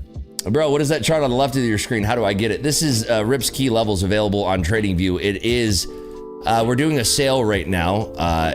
Is Rip's keys levels. It's available for you on TradingView. We're doing a sale. It's free. And it's going to continue to be free for the next 683,000 weeks. But after that, we might start charging for it. I think the price is going to go up to a penny. No, it's always going to be free. That's Rip's key levels. Nightbot just dropped the link for you there. Any info on when you'll be rocking the live event in LV? Yeah, hopefully soon. I'll have some more information on that. The problem is that we're just working so hard on content right now. It's just taking some time. So just bear with me and we'll do it. When met NASDAQ at first scared the soul out of me, but now I just I love that, man. There you go.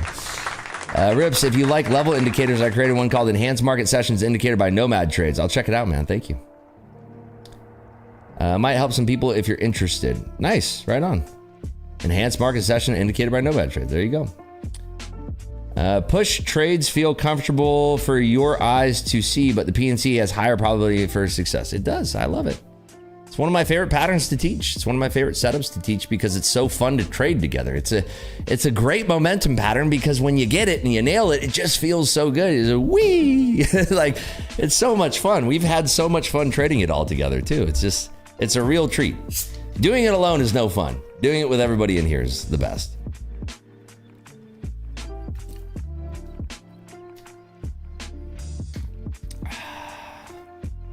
I think I'm done for the day. The market gave more than enough. Chilling. Look at this thing drilling to the center of the earth here. Nvidia back to the sells. Meta and Microsoft are a little bit concerning for this. The S&Ps did break some key levels here. We were talking about this, I think, 2 days ago about the profile and everything, and we're looking at the extended 4-hour profile in NASDAQ. We kind of called this exact same thing out, that we're going to draw liquidity into zone 2 and meander back down to zone 1, and that's exactly what we're doing right now because Nvidia couldn't save the markets. Matt says, could you explain the pitch and catch? I have a ton of videos on my YouTube channel, the one you're on right now, tons of videos talking about it, but in the most quick explanation right now, all you're looking for is basically, this is your first reflex right here. This is a valid pitch and catch too, but this is your first reflex. This is your second, this is your third, this is your fourth. What you're looking for specifically on something like this is a claim over previous highs with a harsh rejection, which is exactly what that bubble represents. And then also in line with it rejecting much lower than the prior rejection. So here's your first rejection. We didn't have a valid PNC here because we would have needed to see that reclaim higher, right? Towards that point of control. This one wasn't valid because it didn't claim towards that. Since this claim towards that, you're breaking out of those prior highs, right? We're looking at a microstructure here. And because we have a rejection at those micro highs, that's where you're getting in. There should be a micro reflex here where it does pump up a little bit, right? We're looking at microstructures because we're scalping.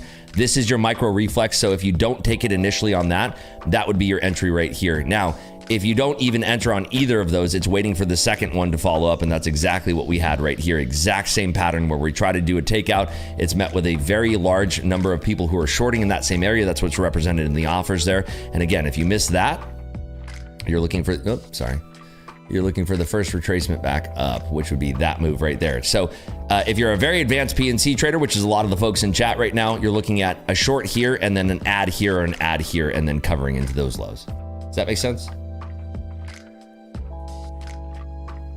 And you'll be shocked at how much this pattern shows up. And it's not only for shorts. The pitch and catch is valid for longs and shorts. I've conducted many life events. Would love to help. I'll let you know, man. Thank you. ES taking out 33 and 3/4. First sign buying might be over. If take out 25 and 3/4, that should be a sign the sellers are in control. Yeah, I think sellers have definitely put their foot down today. Nvidia has one more key level, which I think has a potential of bouncing at, and that's all the way down here at 187.5. Like I said, the problem is why we're not like dumping 400 points right now is because Meta and Microsoft are both buoying the market as much as they can. If Apple starts to roll, I could see it being very much pressured. But I mean, this has been great range to trade. I like when we have good openings like this because it just, it makes sense with the style that I trade. What time frame do you identify these levels on as well? How do you know when to exit based on those rejections? You're looking for clearings of prior lows or previous areas of liquidity. You can identify that through high volume nodes in the volume shelves of the volume profile. We are still rolling here. And that's why, RIP's key levels will kind of clue you into that. We're right above the regular trading hours previous day low right now. And that is also near the previous week high. So if we have the confluence of Microsoft and Meta starting to roll here, you could bet your bottom dollar that's likely what's going to happen. The idea here is like you can either be very greedy and trim your position or not trim your position, or you can try to focus on the order flow and try to scalp around what you're given. One of the things that's hard for people to do is just put on a trade and leave it. That's a lot of people's trading style. That's not usually my own trading style. If I have 100 contracts on off the open and I'm super confident in it, I'll trail a stop down or something like that. But this I did not trade a personal on this. I only traded props. So I'm being more scalpy because of drawdowns and limits and rules. Rips a pitch and catch. You have a video I can watch and learn outside of paying attention here. Yes, we have, I think, about 5 videos on the YouTube channel now if you go to the long form content. And if you do enjoy the explanations there, it does help me out if you click a like on those videos and drop a comment. It lets YouTube know to serve it to other people because there's no other way for them to know that you enjoyed it, I guess, other than watch time. But yeah.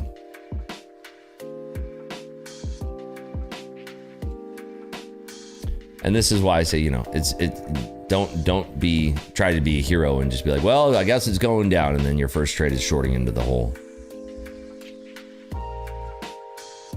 Rips, I caught the long. Was that a pitch and catch? Holy shit, baby. Technically, yeah.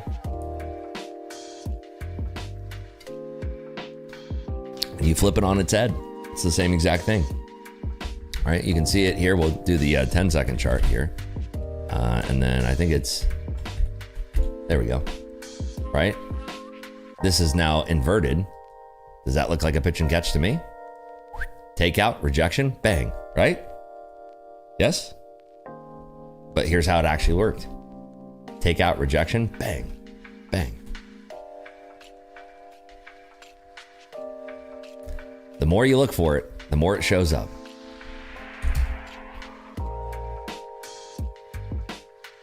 What a great morning. Been taking it slow the last week with a 200-ish day, but the PA was so good today. Up 1,500 on a Lucid Black eval. Let's go, Tall Tower. What size is that eval?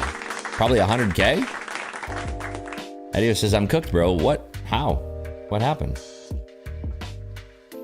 50K? You're not over the consistency, right? Wish every prop had trade C. Dude, you're telling me. It's freaking goated, man. It's freaking delicious. I love trade C.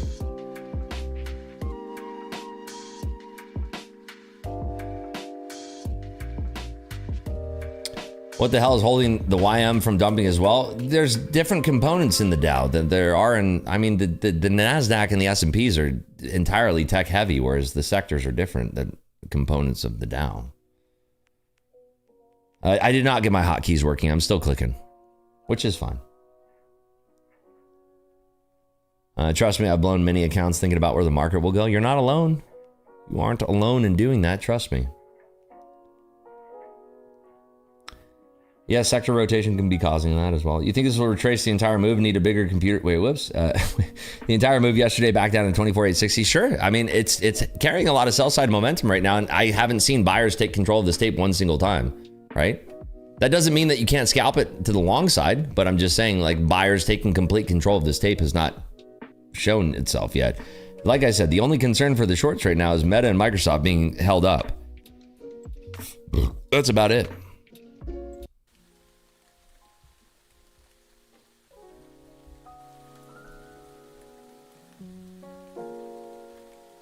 Nas trading view is frozen. Not mine. That's still working on my end. Rip key level's working perfectly.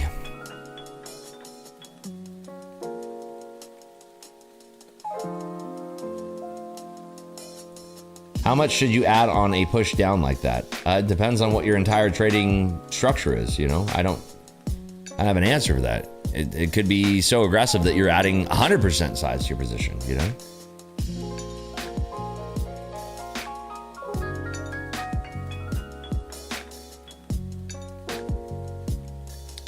Break 200, looking to 120 is what I really want to see, and M&M need to play ball. Well, I'm looking at our level to the downside here is 187 and 3/4. 187 and 3/4 in the NAS, 930 and a half in the S&Ps. Those are the levels to watch. I mean, God, the MC levels are just on fire lately. It's freaking nuts.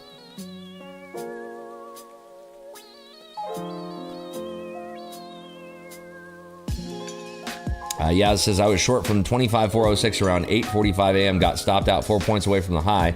That loss made me trigger shy and I didn't re-enter. I feel like I missed on the move of the day that's getting into my head. Lock it up. Don't trade. Easy answer. Do not trade today. Simple. Myro says, hi man, greetings from Eastern Europe, Estonia. Would you please give advice how to deal with a mental state to someone who use mental stow by making 2x in a month on TradingView Leap? What's more specifically, what are you running into? What sorts of troubles are you running into more specifically? And we could talk about that. 188 halves is where we went to the lows. 187 and 3/4 is our downside level. Keep that in mind. No betting today? We did have a 946 channel points gamble, which is going to be paid out right now. 946, it was 230. Unders win. Nobody believed me when I put 368 quarters there. Everybody was betting the overs. Let's do one for 1006 now. Or sorry, 1016. Now let's do 1016. 15. Let's do this. This will be interesting. Using an MC level here. We'll do 5 minutes for this one. Go ahead, go nuts. If I follow your live trades, in how many days can I pass a challenge? So, you know, I don't think that you're gonna get as much value in here if you're just trying to copy trade me, right? That's one of the things that I was concerned about focusing on props this year versus a live account. The last thing I want is you relying on me for trades. The one thing that I want to see is you learning how to trade here. And that's why I teach more about the setups and the psychology of trading versus just blindly following me. So the idea is teaching you to fish so that if I'm not live, that you can just handle things on your own.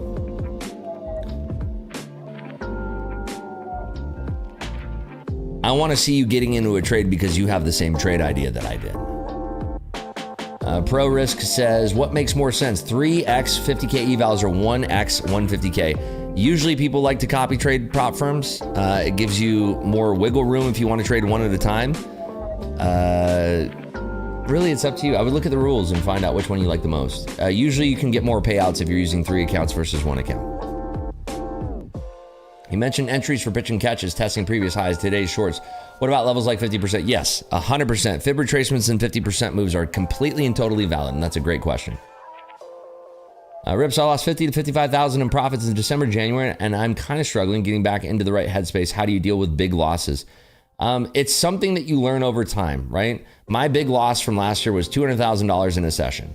How did I deal with it? Did I stop trading? Did I take a break? No, but that's because last year was my 11th year of trading. This is now my 12th year of trading. It comes with time and territory. When you first take very big losses, it's extremely hard to not chase those things, right? One of the things that we do as humans is we try to solve problems. Solving problems can be extremely detrimental to your trading career to the point where it can completely cook you. Are your bookmap bubbles colors reversed? They are, yes. And that's why I say don't ever copy my settings. It's ridiculous. But the best advice that I have for you is you need to take a break to separate yourself from this ideology that you need to fix what was just broken. Another valid PNC, by the way, on the tape. Almost exactly to our level. Unbelievable. Yeah, Wilhelm got it. Like when you talk about the mental struggles, I can talk about it because in 12 years of trading, you can imagine how much I have gone through struggles as trading. It's not rainbows and butterflies. Through the key level now, 187 3/4. We are still drilling. S&Ps need to break 30 spot 50. 30 spot 50. Could you do pitch and catch without bookmap? Yeah, you can put it on a 10-second chart in candlesticks for sure. Because you can do it in broader ranges, right? There's nothing stopping you from doing it in longer forms, but you're going to have longer trades. You're going to have to hold them for longer and have more risk. So if you don't want to do it on 10-second bars, do it on 1 minute, 5 minute, 15 minute, 1 hour, but it's just going to be longer holds. Anna says, my second year, I lost $50,000. Then I had 12 months off, probably too long, but I'm back, baby. Good luck to you. So right here, we bounced off 40s, rejected to go to 45s, would have gotten out here. Where are we talking here? 40s, rejected 45s. Are we talking up here? Yeah. No, that's your pitch and catch. Yeah, right here. That's your pitch and catch. What videos do you suggest to learn this style? You have a million videos on here. Is there a playlist? No playlist, but we'll get one curated. I'd like to, I'm a little bit biased, but I like to think that all the videos are worth watching. Just watch the most recent videos and kind of just go through them. I will get a playlist going though. You explain how to do it with 1 minute candles. Sure. It's the same idea, right? This one would be your most valid one here, right? Right, so you're looking, this is your new low, right? So you're looking for, we had a takeout here, right? We had a takeout here. We're looking for this to juice back up, clear through this takeout with strength, and then be rejected anywhere underneath this low, right? So underneath this low would be right here. And thankfully it actually lines up with the previous day mid-level. So you're anticipating that level. And if we have that rejection underneath, you're jumping right in. You're looking for two levels, here and here. Does that make sense?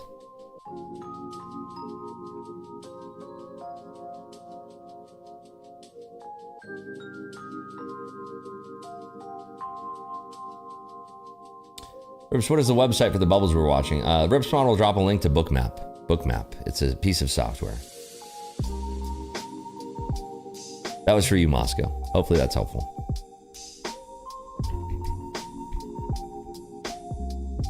Still drilling here. S&Ps are coming for that 30 spot 50. Put it on a 15-second chart, pitch and catch ETC. There you go, Monsoon. Way to go, baby. I love to see that you're breaking through. All right, 69 3/4, big level to watch here in the S&Ps. This was yesterday's baseline area. If we do break through this in the S&Ps, we are going to see a tremendous amount of volatility. And boy, howdy do I mean tremendous.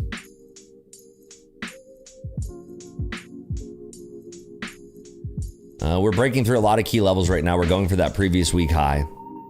It's getting extremely violent here. Right now, 30 spot 50 is being auctioned through in a big way.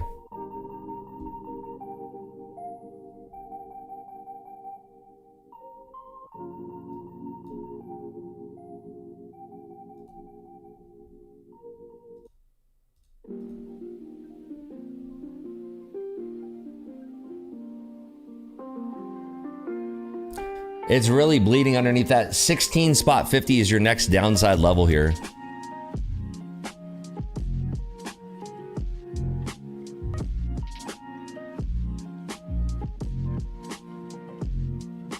We're We're right now bouncing at the previous week high.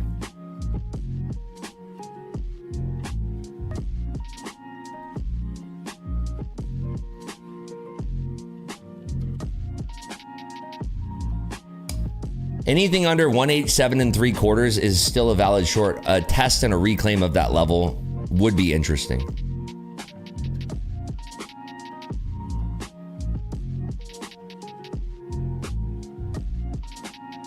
Right now into that consolidation right around 145. If we do see that dip below 35 evens, it should start to ruffle some feathers. This consolidation can carry all the way up to 190. Keep that in mind.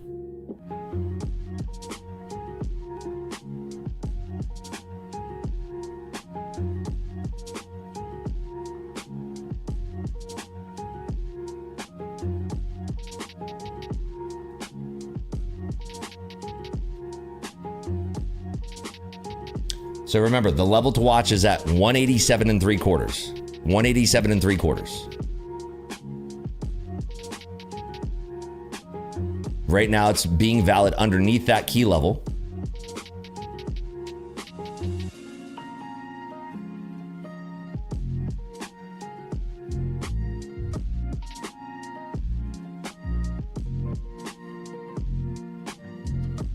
So you're watching at 187 here. Watching at 187.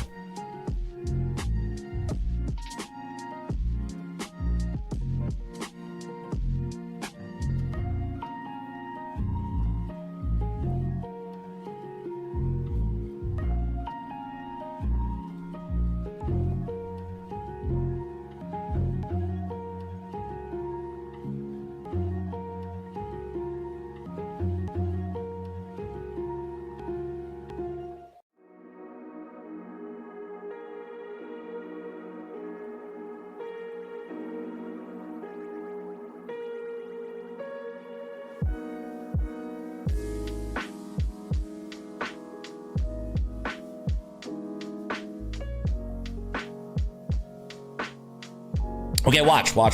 So we're watching for 187.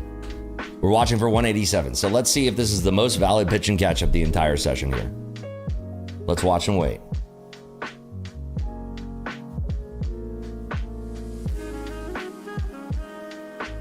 So you don't jump in. Don't jump in. What do we trade this? We could trade this on alpha, right?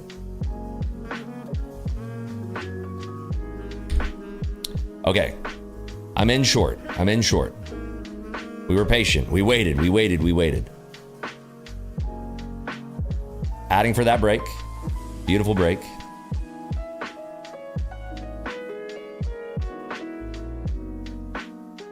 $160 is the key level to watch here. Through 160, adding once more. Targeting 25 to the downside.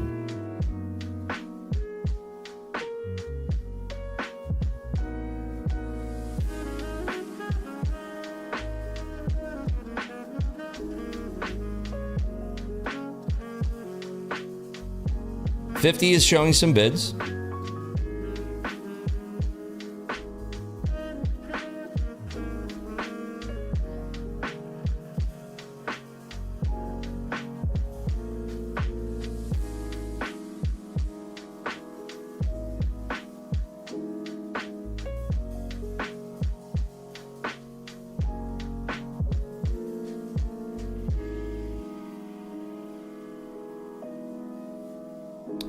There was a buyer there that front ran 50s.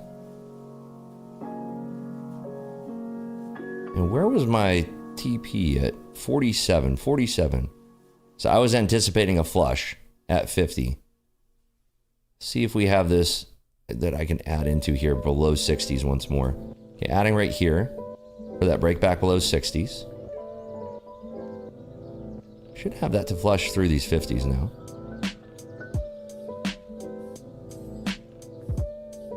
And they're pinning it at 50s for the time being. Not ideal. I am kind of being a little bit of a dick for a tick here. Twice I could have covered, but I'm looking for the broader idea.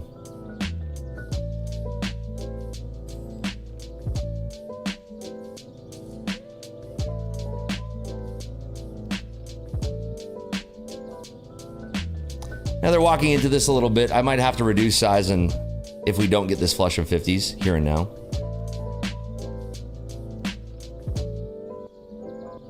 Actually, you know what? I can use my hotkeys for this.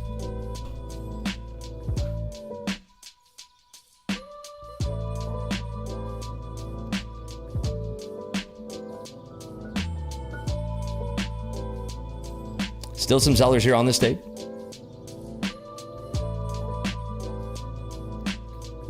Still weak. We're right at 30.5 right now too. Still very, very weak here. Covering 2 contracts. Trying to not be a dick for a tick here.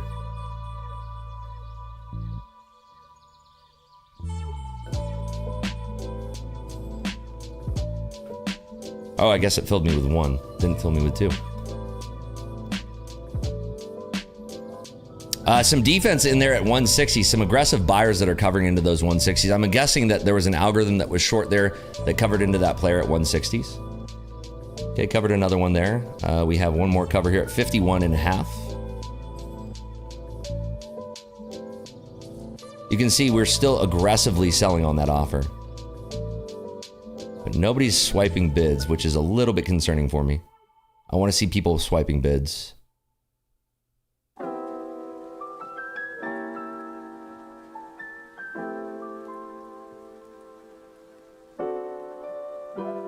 I'm gonna take off one more here.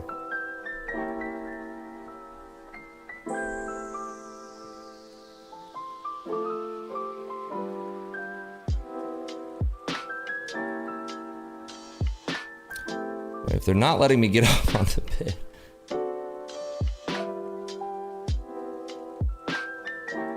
They're holding 55s here. Yeah, I'm just gonna cover that. They're taking too long for me to get filled there on the bid, so. Good trade idea. Overall, I was trying to be a dick for a tick. They're trying to wait for 50. Yeah, now it comes. Anyway, anybody else catch that? Anybody else catch that? Dude, I had my original cover at 47, so I guess I could have been a little bit more patient. Ridiculous.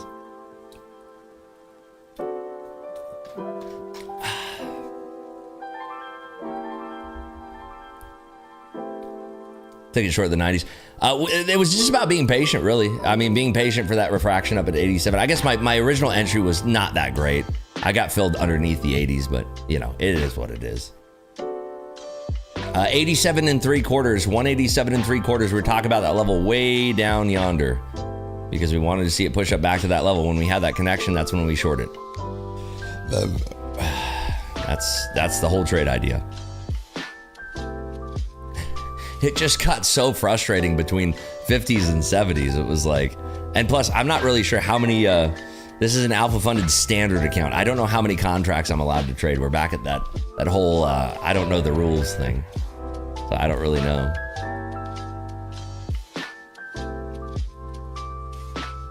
We are rejecting right at 30.5 here in the S&Ps. So it does make this a little bit more precarious. It is likely that we will consolidate. And when I do say consolidate, I mean that we can consolidate in a 50 handle range. There's nothing stopping the market from doing that.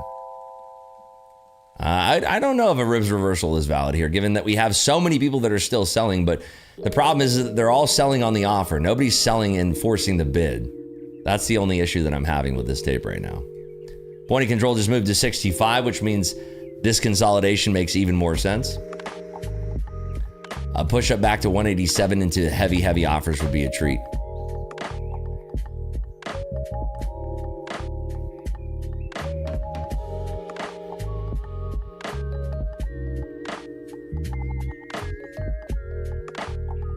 You can see a lot of sellers only on the offer though. Not a lot of bids. Not a lot of swiping at the bids.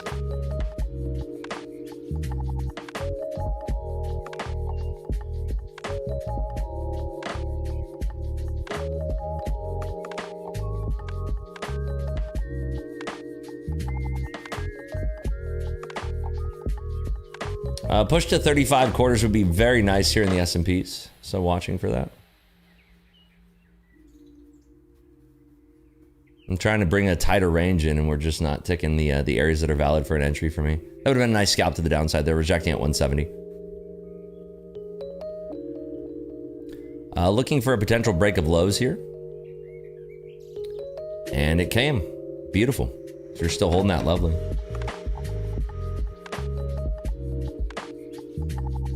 25, yeah, 25 fade there is everything. Yeah, we just got it. 25, huge fade there in the S&Ps. We should have one bounce before hundreds here. Boy, it's moving fast.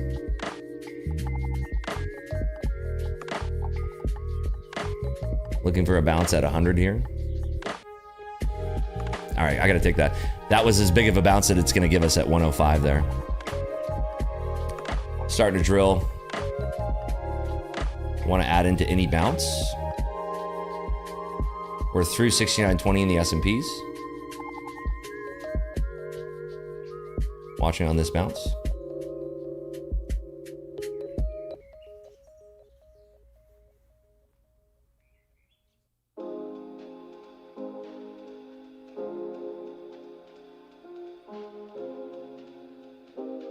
$69.20 reject, adding right here.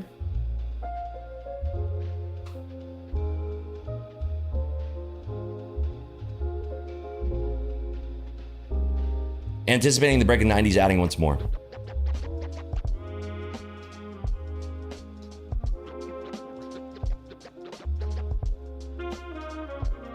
Looking for that connection through 85 here.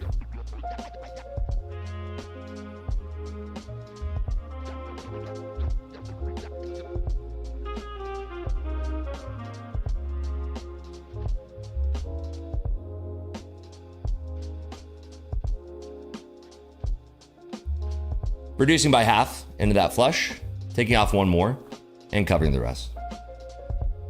Beautiful. That was more clear. Break of hundreds, retest of 90s. Beautiful pitch and catch.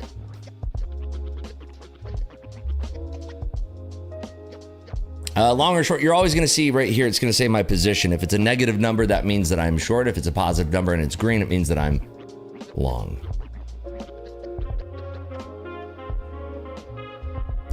Yeah, this market is just giving treats right now. If I sound a little bit downtrodden, it's because I'm not trading my personal account. It's like, man, what a day to be not. It's fine. I'm here for you, folks.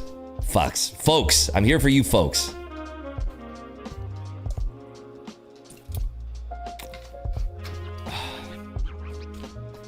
I did not say fucks. Folks. These fucks. You guys are funny. I did not mean that. Get out of here, dude. I'm here for you folks. Yes, you did. Thanks, bro. Appreciate that.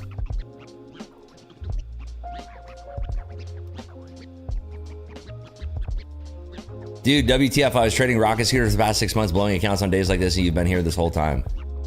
I mean, everybody trades differently, you know? It wasn't a phrase like, Jesus Christ, you guys are so funny. If I didn't want to be here, I wouldn't be here, trust me.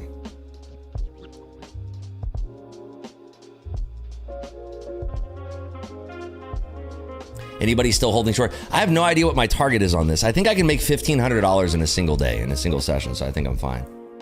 Thanks, I missed that one, but I got in with you earlier, messing with spreadsheets, back testing. Thanks for that, my guy. Nice, right on. You went Chip Roy and called us fuckers. No, I was literally swallowing water and tried to say folks, and you know, folks. Trust me, if I want to say you fucks, I'll say you fucks.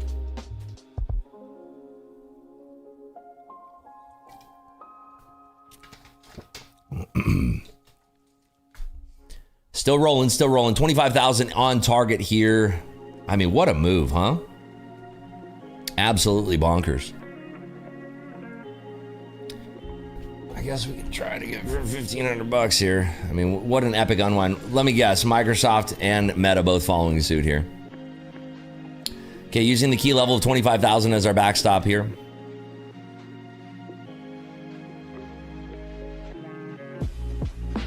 And they're still selling at 25,000. There's enough sellers that I'm interested here.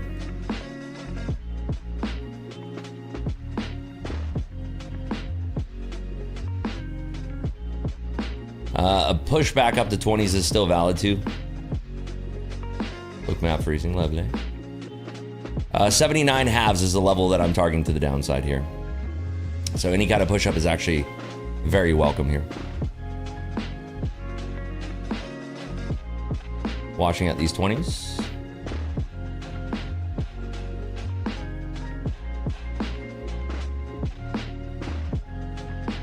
Okay, adding right there. Perfect snap at those 20s. Beautiful, beautiful snap. And we're out. I made too much. Whatever. On time. That was perfect, though. That was perfect. You guys are like, how's he? Why is he calling 20s? We're trading 97. What the fuck is this guy calling 20s for? That's why.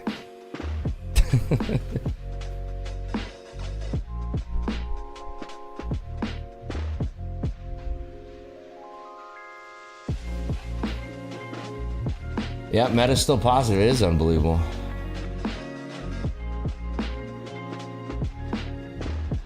All right, well, I can't make any more money. I've hit my cap now. So, yeah. Now what? Boom, boom, boom, boom, boom, boom, boom.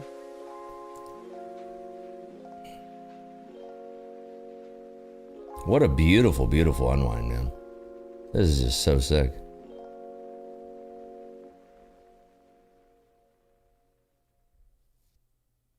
Don't you feel like the YM's moves are super trendy? I'm not a Dow trader. I'm a NASDAQ trader. I mean, I make all my money trading NASDAQ. Made some good money trading metals, but I'm a NASDAQ trader. I'm a NASDAQ trader. Always will be. NASDAQ is my boo. Let me see if I can flip some contracts here in the micros. Let me try this real quick. I'm going to lose some money. You're going to see me losing money, okay? Just so you know.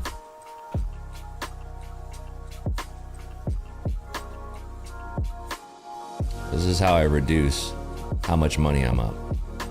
I need to do this in bigger clip sizes here. Give me a second.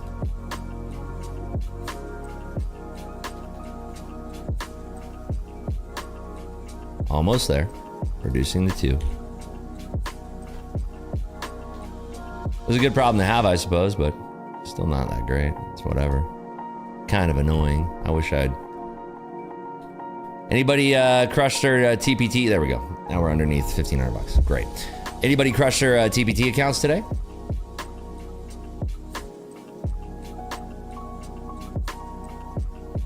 I've traded all of my accounts. I have nothing left to trade. Ren says, I'm new here and I'm so fascinated. Well, welcome. Thank you for being here. Appreciate you. Thank you for walking through these pitch and catches. Super efficient. Makes a lot of sense. Nice. We're live every single day, Monday through Friday, 8 o'clock in the morning. We're live Sunday through Thursday at 6 p.m. Eastern. There we go. Rips and Tradesy, how come you don't set a personal profit goal to what you need to meet the consistency target? I mean, I almost hit it. I haven't messed with any of those settings. I just blew my account, 2 of them. I should have been watching you enjoying the market. I'm sorry. I'm really sorry to hear that, man. Crush my target with you, fam. Thanks much. You got it, P-Doggy. You got it, baby. Just passed my 50K Lucid Flex. Use code RIPS. Let's go, baby. I'm telling you, these prop firms are going to start to ban code RIPS traders, dude. It's going to be like, dude, we can't... Anybody use code RIPS, instant ban. Instant ban. Fuck, they watch this guy? God damn it. Oh, it's those pitch and catch traders. God damn it, I hate them. Another pitch and catch there. Doesn't with consistency, you just have to make more for a payout instead of reducing your profit. Yeah, but I always want to hit the consistency. I don't want to get over. Would you like better wealth charts or trade C? Trade C, hands down. Because I trade real money in TradingView, so it's like the closest thing to that. It's not even close. Am I hitting a bonus hunt today? I am in short time here, in due time. Once we get through, I'm trying to walk through the markets for everybody. This is just an incredible market. It's just truly fascinating. It's amazing.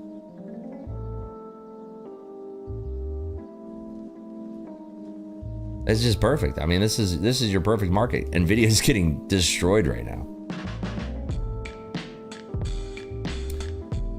Pitch and catch has been a game changer for me. So good, man. Love it. See, that's what I love to hear.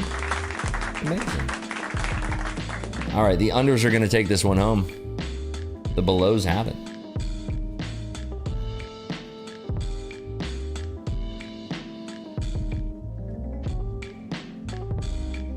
Now we're gunning for 24,900 here. 24,900, line in the sand.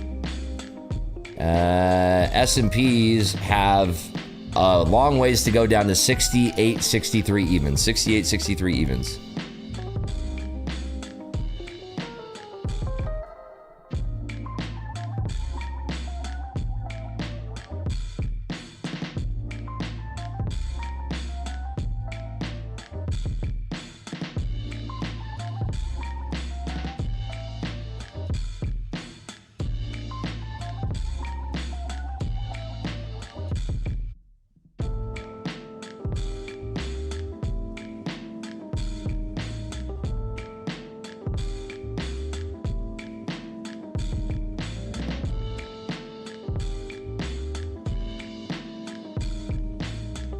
What's happening by the fall? Market structure. Market structure. We're heading back into the most frequently traded zone in basically the whole month of February. We peaked out, and Nvidia earnings were expected to do a lot better, and it just was a very big disappointment. So we're seeing the effects of that in the market now.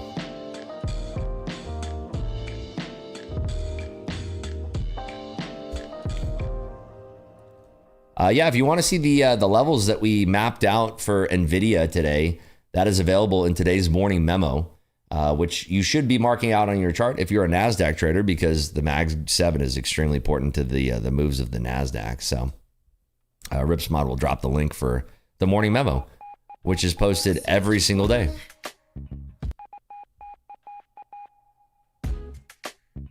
Will there be a stream tomorrow? There's a stream Monday through Friday. Tomorrow's Friday, so there will be a morning stream, yes. How do you get the morning memo? Ripsmod is going to drop a link for you there in YouTube chat.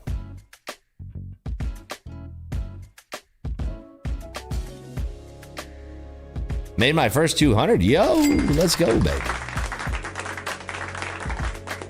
The level 187 trade you took, why did you say that exact level? What did you see? Order flow and confluence.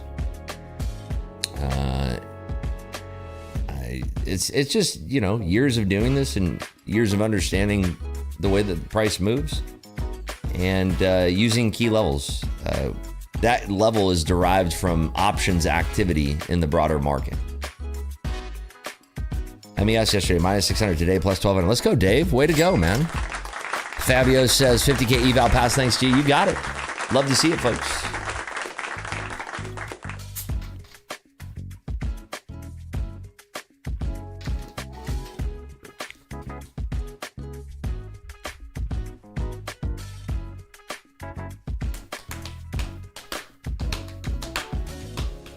Just want to say I love what you do, man. I know lots of people truly appreciate you. Thank you. I appreciate you. I appreciate you spending your time with me in the morning. It makes it a lot of fun. Can you show what the TradeC platform is like quickly, please, mate? Thinking of grabbing one, but unsure of UI. I mean, this is it right here. It's very basic and beautiful. It's a treat. You're gonna love it. Even has this little scalping thing that you can pop up and you just scalp right from this menu. It's amazing. The whole thing's amazing. It's just incredible. It's very snappy. It uses TradingView for charts. It's extremely snappy, extremely fast. Absolutely love it. I hope TPT gets it, because then we'll have a trade right here and then we will still be riding it on TPT. Yeah, we need trade C for TPT. Wait, are they actually doing it? Rody or Rudney? Are they doing it, or are you saying that that they need to do it? Rips, tell them the truth. Every day you have a chart on your wall and you throw darts at determining levels. That's right. And I'm just the luckiest man in America. That's exactly what it is. Bruce, would you ever know, or would you ever make a YouTube video on how to use Bookmap the way yes, I have tons of videos on it. I'm releasing a course on Bookmap that will be completely free, but it's going to take me hours and hours to produce that. So I've been completely bogged down with 2 streams a day and working with my content team right now to create more content. That's where all of my energy has been focused and going right now. If I'm being completely honest, there's not been a lot of dopamine things outside of trading for me in my life right now. I've been squarely focused on grinding as hard as I can for you folks.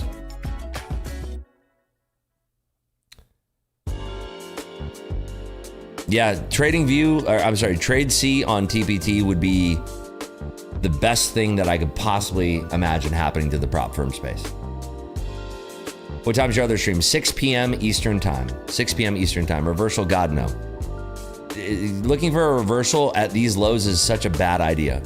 A scalp reversal, sure, but like, look at how fast you get clapped. Like, it's a terrible idea to look for reversals. Terrible idea. That's how you blow accounts. I am gambling today, Rama.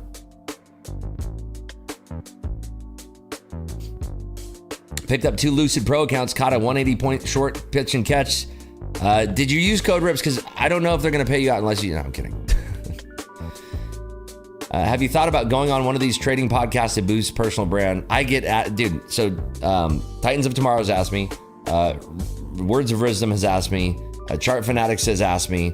I did a few podcasts. If you search RIPS podcast, it'll pop up. But I don't know. I don't know about attaching my name to other people with how crazy the space has been. Like Words of Wisdom, I think the guy is great as far as from what I've seen about his show and all that, but there's just a lot of people that he brings on that I'm like, that's all.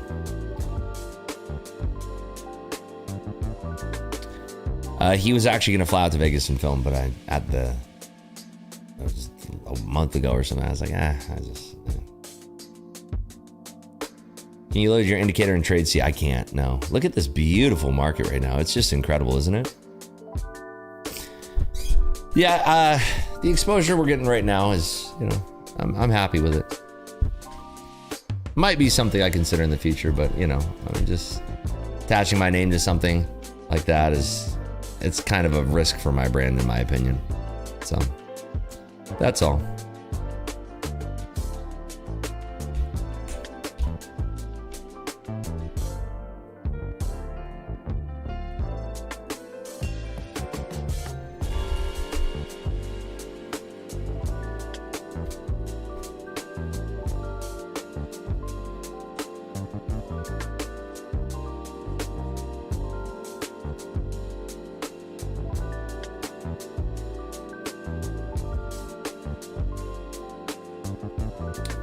Do you use the MC levels? Of course, that's what's been guiding our trades the whole morning, Justin. Ripsy will be on Rogan. That's funny. One of my friends was actually on Joe Rogan. Jordan Nothing Gilbert. He was a Counter-Strike pro, and he was, dude. I couldn't even believe. I thought it was a joke. I thought it was like a meme or something. He's actually on the show. I had no idea.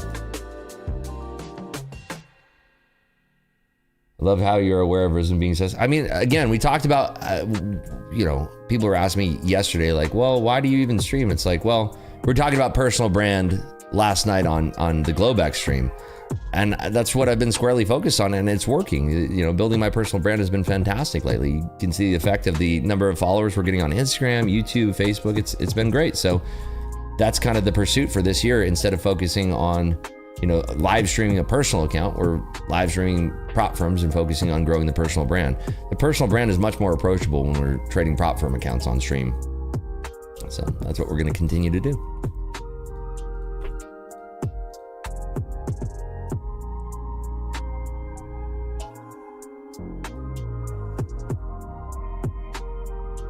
New to your channel, didn't know you trade Globex too. I'll be there tonight. Nice, looking forward to it. Every single day, Sunday through Thursday is the Globex stream at 6 p.m.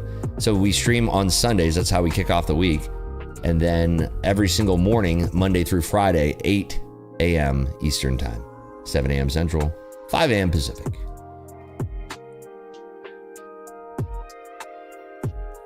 I hate to ask a dumb question, but what does MC stand for?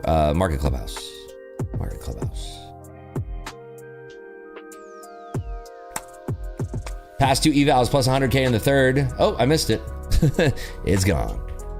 Well, congratulations to you. It sounded like it was a great message. I love being surrounded by positivity this morning. It makes me feel real nice. It makes my purpose feel validated of doing these streams in the morning when I see you folks winning. That's where I derive my purpose from in these mornings.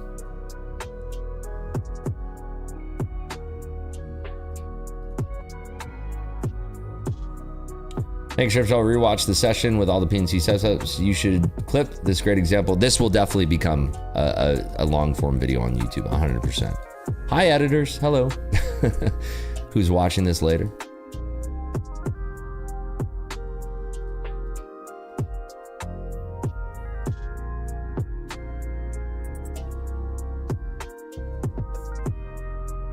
How do you get out of the PNC trades on 1 minute without bookmap? Targeting prior lows or key levels. That's it.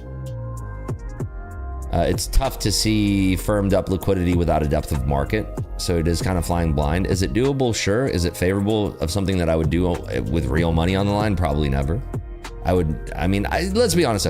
I have traded from my phone without bookmap while I'm shopping with my wife, for instance, and I've made an extraordinary amount of money in doing that. But I need to have a trade setup that I'm so confident in that I'm willing to forego using bookmap and trading real money. So Justin says, I ain't ready for trading yet until I get this all set. Well, take your time. The markets aren't going anywhere, brother. Unless it's today, they're going straight down. That's where they're going today. What do you use for the volume indicator on TradingView? Visible range volume profile, VRVP. VRVP, and then Rip's key levels and Rip Scalper Pro, which is coming out soon. Rip Scalper Pro is going to be a treat when it comes out. It's going to make the pitch and catch so fucking easy for you guys. That confluence is going to be insane. What a treat. Rips, the reading of the market live is great, but true value to me has been your videos of the mental game of trading. I always rewatch this video every night. Nice. That's why I put them out. People undervalue the psychology aspect of trading, and it's purported by a lot of these people who have never been profitable consistently in their life, right? It's okay to get a profitable month. It's okay to get a profitable quarter, but being profitable for years on end is another entirely different story. And a lot of the people out there that are pushing, trade setups on you and have no touch with psychology, we are pushing lower here, new lows. They're coming from a place where they don't really have the experience to talk through that. I've gone through a lot of years of trading. I've gone through a lot of heartache in trading. I've gone through a lot of euphoria in trading. That's why it's so easy for me to talk about this stuff. I've lived it. Nvidia is cracking all of these lows now. Really pushing. It's going Hambone Jones, baby. Hambone Jones, Hambone Jones. Can you do pitch and catch without bookmap? Yes, and we showed that on the stream earlier. We showed it doing it with candlesticks. And again, not favorable, but hey. Bookmap is not necessary for trading. And I'm not going to try to sell you something that you don't need. And for a lot of people out there, when you use bookmap, you might just absolutely hate it. So I don't want to push something on you that you're going to hate and that's an unnecessary cost for you in your trading. Buying evals and trying to pass prop firms is already expensive as is. I don't need you to incur costs because some idiot on a stream is like, oh, you need bookmap. No, not necessary at all.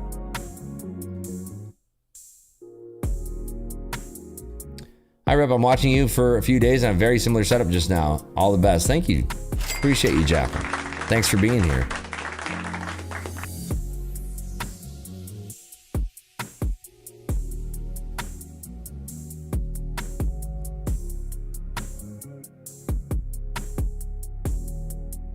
What pack on bookmap do I need to be able to use NQ and gold? Global only, but I believe that you'll need... I would just get, I don't want to push the more expensive package. You can get the CME and the COMEX package, I think for like $80 a month or something like that. I just got liquidated at my $400 profit target for the day. Hey, let's go, baby. Nice work. Would recommend bookmap over anything other than Rip's key level. There you go. Thankfully, Rip's key levels is absolutely, positively free. For free. It's so free.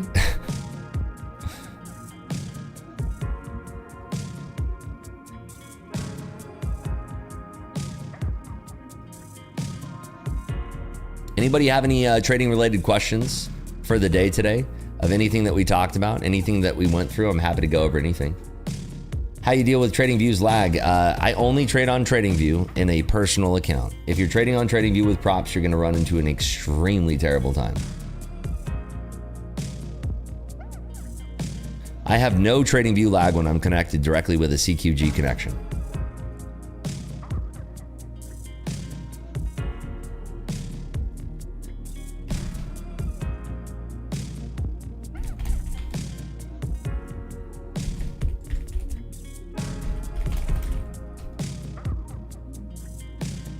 AKA says, coming from ICT, how can I learn from you assuming I know nothing about volume style trading? I would start with my videos and just tuning into the daily streams and watching them.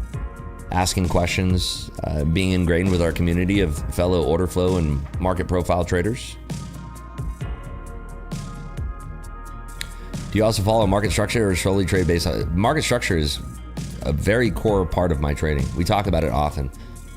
Market structure, auction theory, MGI, macro environment, key levels. I mean, there's so many different cornerstones of my trading.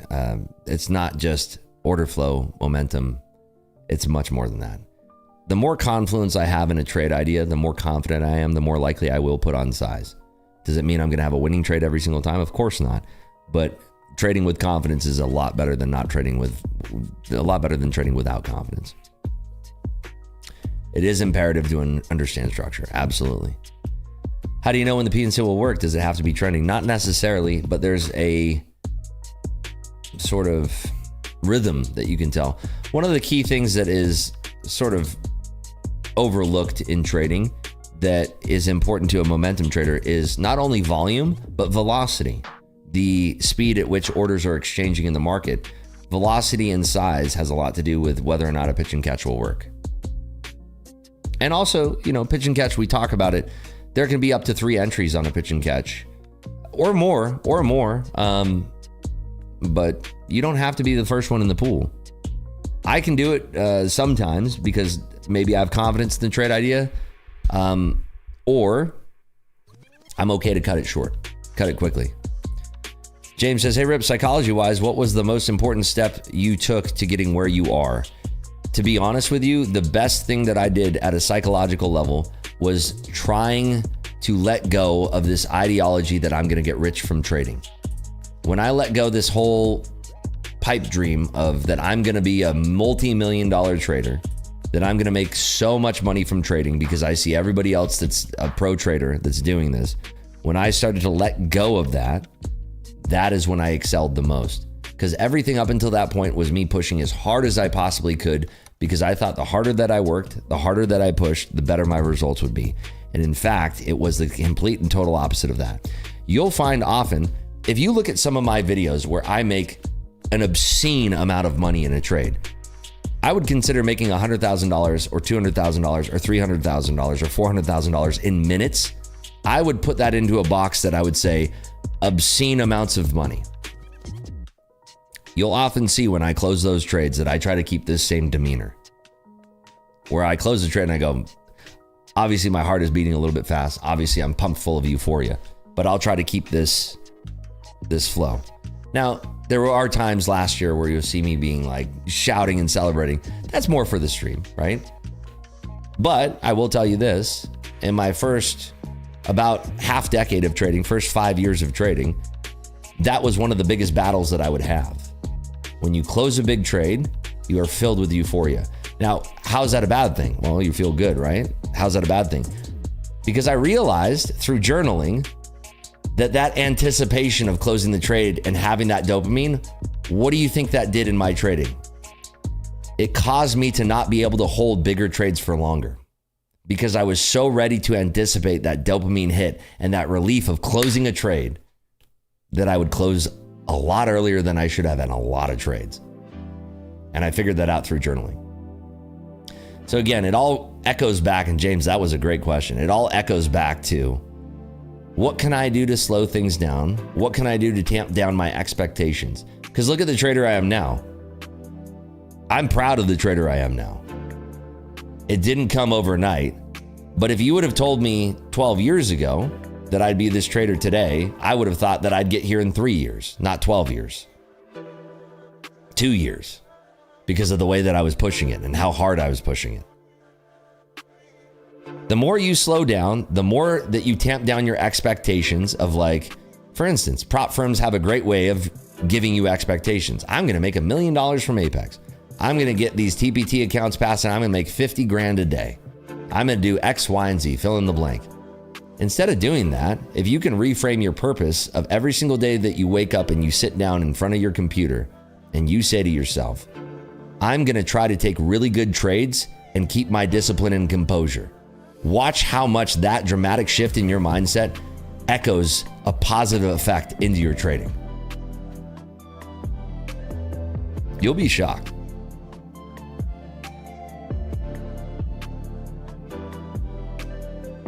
The desperate trader is the trader who fails the most.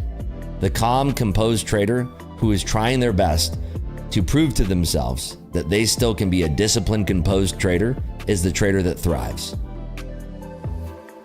Who do you use for your personal account? EdgeClear and AMP.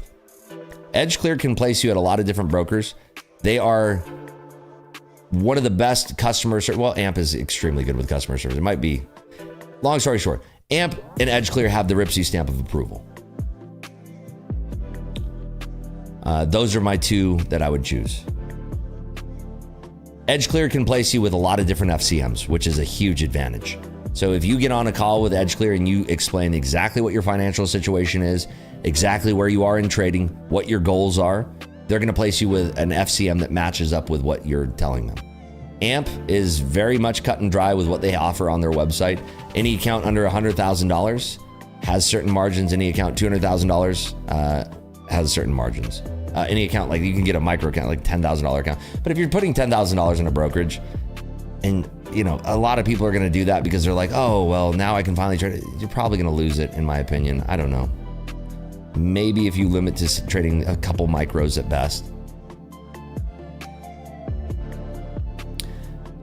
Aim for Profit says, what helped me the most was to focus on mastering the method with lower size, not the daily P&L. Exactly. And that's sort of what I'm saying, you know, getting through in your head that this is not a game where you're going to become a millionaire.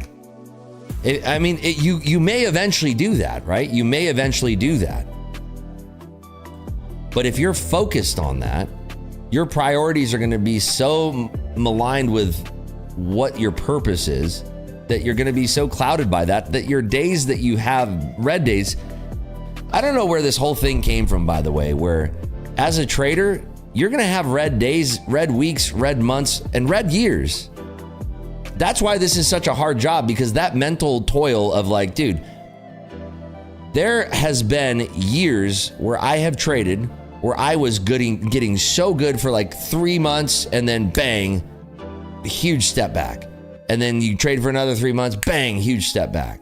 Trade for another like 2 weeks and you're like crushing it, bang, huge step back. You don't want to have these boom and bust days. You can talk to your broker about max loss and all this shit, right? But like, it's the one and only profession where it's like mental mastery is so far above all this setup bullshit that you're being preached about, right? There's so many people out there that are like, oh, you got to trade this method. You got to trade this method. Fantastic. Let's say you're the best person, the best trader on the planet of said method. Do you know how hard it is to get over to the next level of just mastering yourself and your emotions? If you think that you're going to trade and you're not going to have red days, wake up. You're going to have red days. You're going to have red weeks. This is why I can't understand the stigma of people online when they post red day. Oh, I'm so sorry. Bro, it's part of the job. It's going to happen often. You do have red days often. Last year, I had 7 or 8 red days, and one of those days was $200,000. Massive, massive red day. 10% of the account. It's going to happen. Condition yourself that red days are going to come. For those on TradingView, you can use anchored volume profile from the drawing panel to show you where the PNC is. There you go. Very nice. I mean, the account, it's on my X account, x.com/rips, x.com/rips. It's all there. You can see my whole journey from last year, and it was, you know, it was fun. It was great. But the amount of negativity that brought was tremendous. I started with 100K Ocean Grown. Started with 100K in January, spun up that account to over $2 million by the end of the year. All documented. Do you think the further you get, you learn to pivot faster back into your mental foundation? The longer that you do this, the more clear that your mental state becomes, for sure. Without question. But the more that you try to push and push and push, the harder it is. Yeah, December was nuts. December was bonkers, bro. Have you approached poker and trading from a mathematical statistic point of view when you started both? No, when I started poker, it wasn't a it was a hobby. It was a fun thing. But as time progressed, it's different for everybody too, right? When I was playing online poker, I would do multi-tabling. There was certain game selection I'd have. I'd know my certain opponents. There'd be a certain expected expected value that I'd have from certain contenders. I played a lot of heads up. On Ultimate Bet, I played against certain opponents that I knew very well. I knew their style, so it's just different. But it is all probabilities and odds, right? Cade Clear says, I've been trading for 10 years, still not very profitable. That's okay. Everybody's different, man. It took me 3 years to turn the corner. Year 5 is when I started to feel really comfortable. So it's different for everybody. Year 5, I was in Trump market. It was like such a treat, man. It was so fun. I lost 4.1K last 2 days, sat with it last night, embraced process and pivoted. Made it all back today, focused on process versus dollar amount. Let's go, doctor. There we go. What are some of the positive things you would look up to when going through any tough times in your journey? You know what helped me the most was when I took my break. When I took a break, I didn't think I was going to come back to trading. This was earlier in the journey. If I hadn't taken that break, I probably would have actually quit because I was so at the end of my rope. So if you're thinking about if you're having a tough time, I think the best medicine for that is taking a real break. If you can take a week away from the market, you're going to feel so much better. And your mental state is going to reset a lot. JD says, Rips, how come sometimes when I enter a trade on NQ, I can't see the TP stop loss by dragging it like you do? Are you trading on TradeC? I'm trading on TradeC.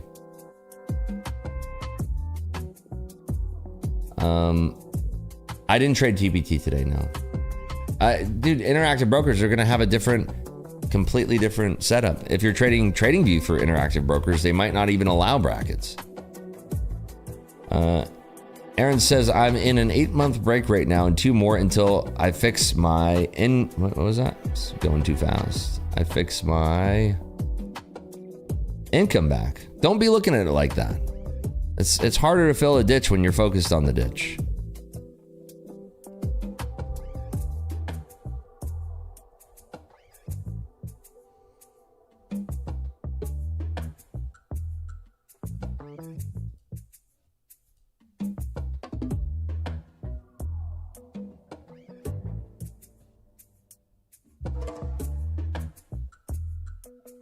What's 167? Oh, nice. I see. All done for the day, ladies and gents. Added 4,300 in my evals with full drawdown. Let's go, July Peppers. Way to go, pal. Excellent trading. Do I use TradeZ? I don't even know what TradeZ is now. Have you noticed price action change in the last 2 to 3 years? Yes, the market always is cyclical. It's always changing around. For my style of trading, last year from November on until now has been a treat. It's been a real treat. Rips, 2 to 3 micros and 25K Lucid Flex is good or better, less? Capping at 3 micros is fine, I think. Maybe 2 is your cap. How do you spell your broker? AMP, AMP, or EdgeClear, EDGECLEAR. Thank you for being here every day, Rips. I'm in the beginning stages of profitability, and your amazing community helps me keep the high vibrations. There we go. Rips, when you were talking about your big career loss last night, what was your mental approach to come back from that? I struggled to have such resilience. I took a break. I didn't know that was my career loss, and I haven't gone over that since, but I mean, I didn't even know at the time that was my career loss. It was the highest at the time, and I was always fearful that I was going to exceed that.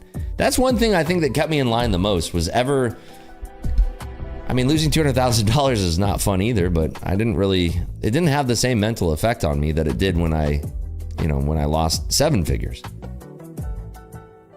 The goal is not to look at daily payouts and look at crossing the buffer. Just keep your size low. Once you pass the early, you'll be golden. It's true. Rips, you recommend TradingView Premium? I think that's what I use.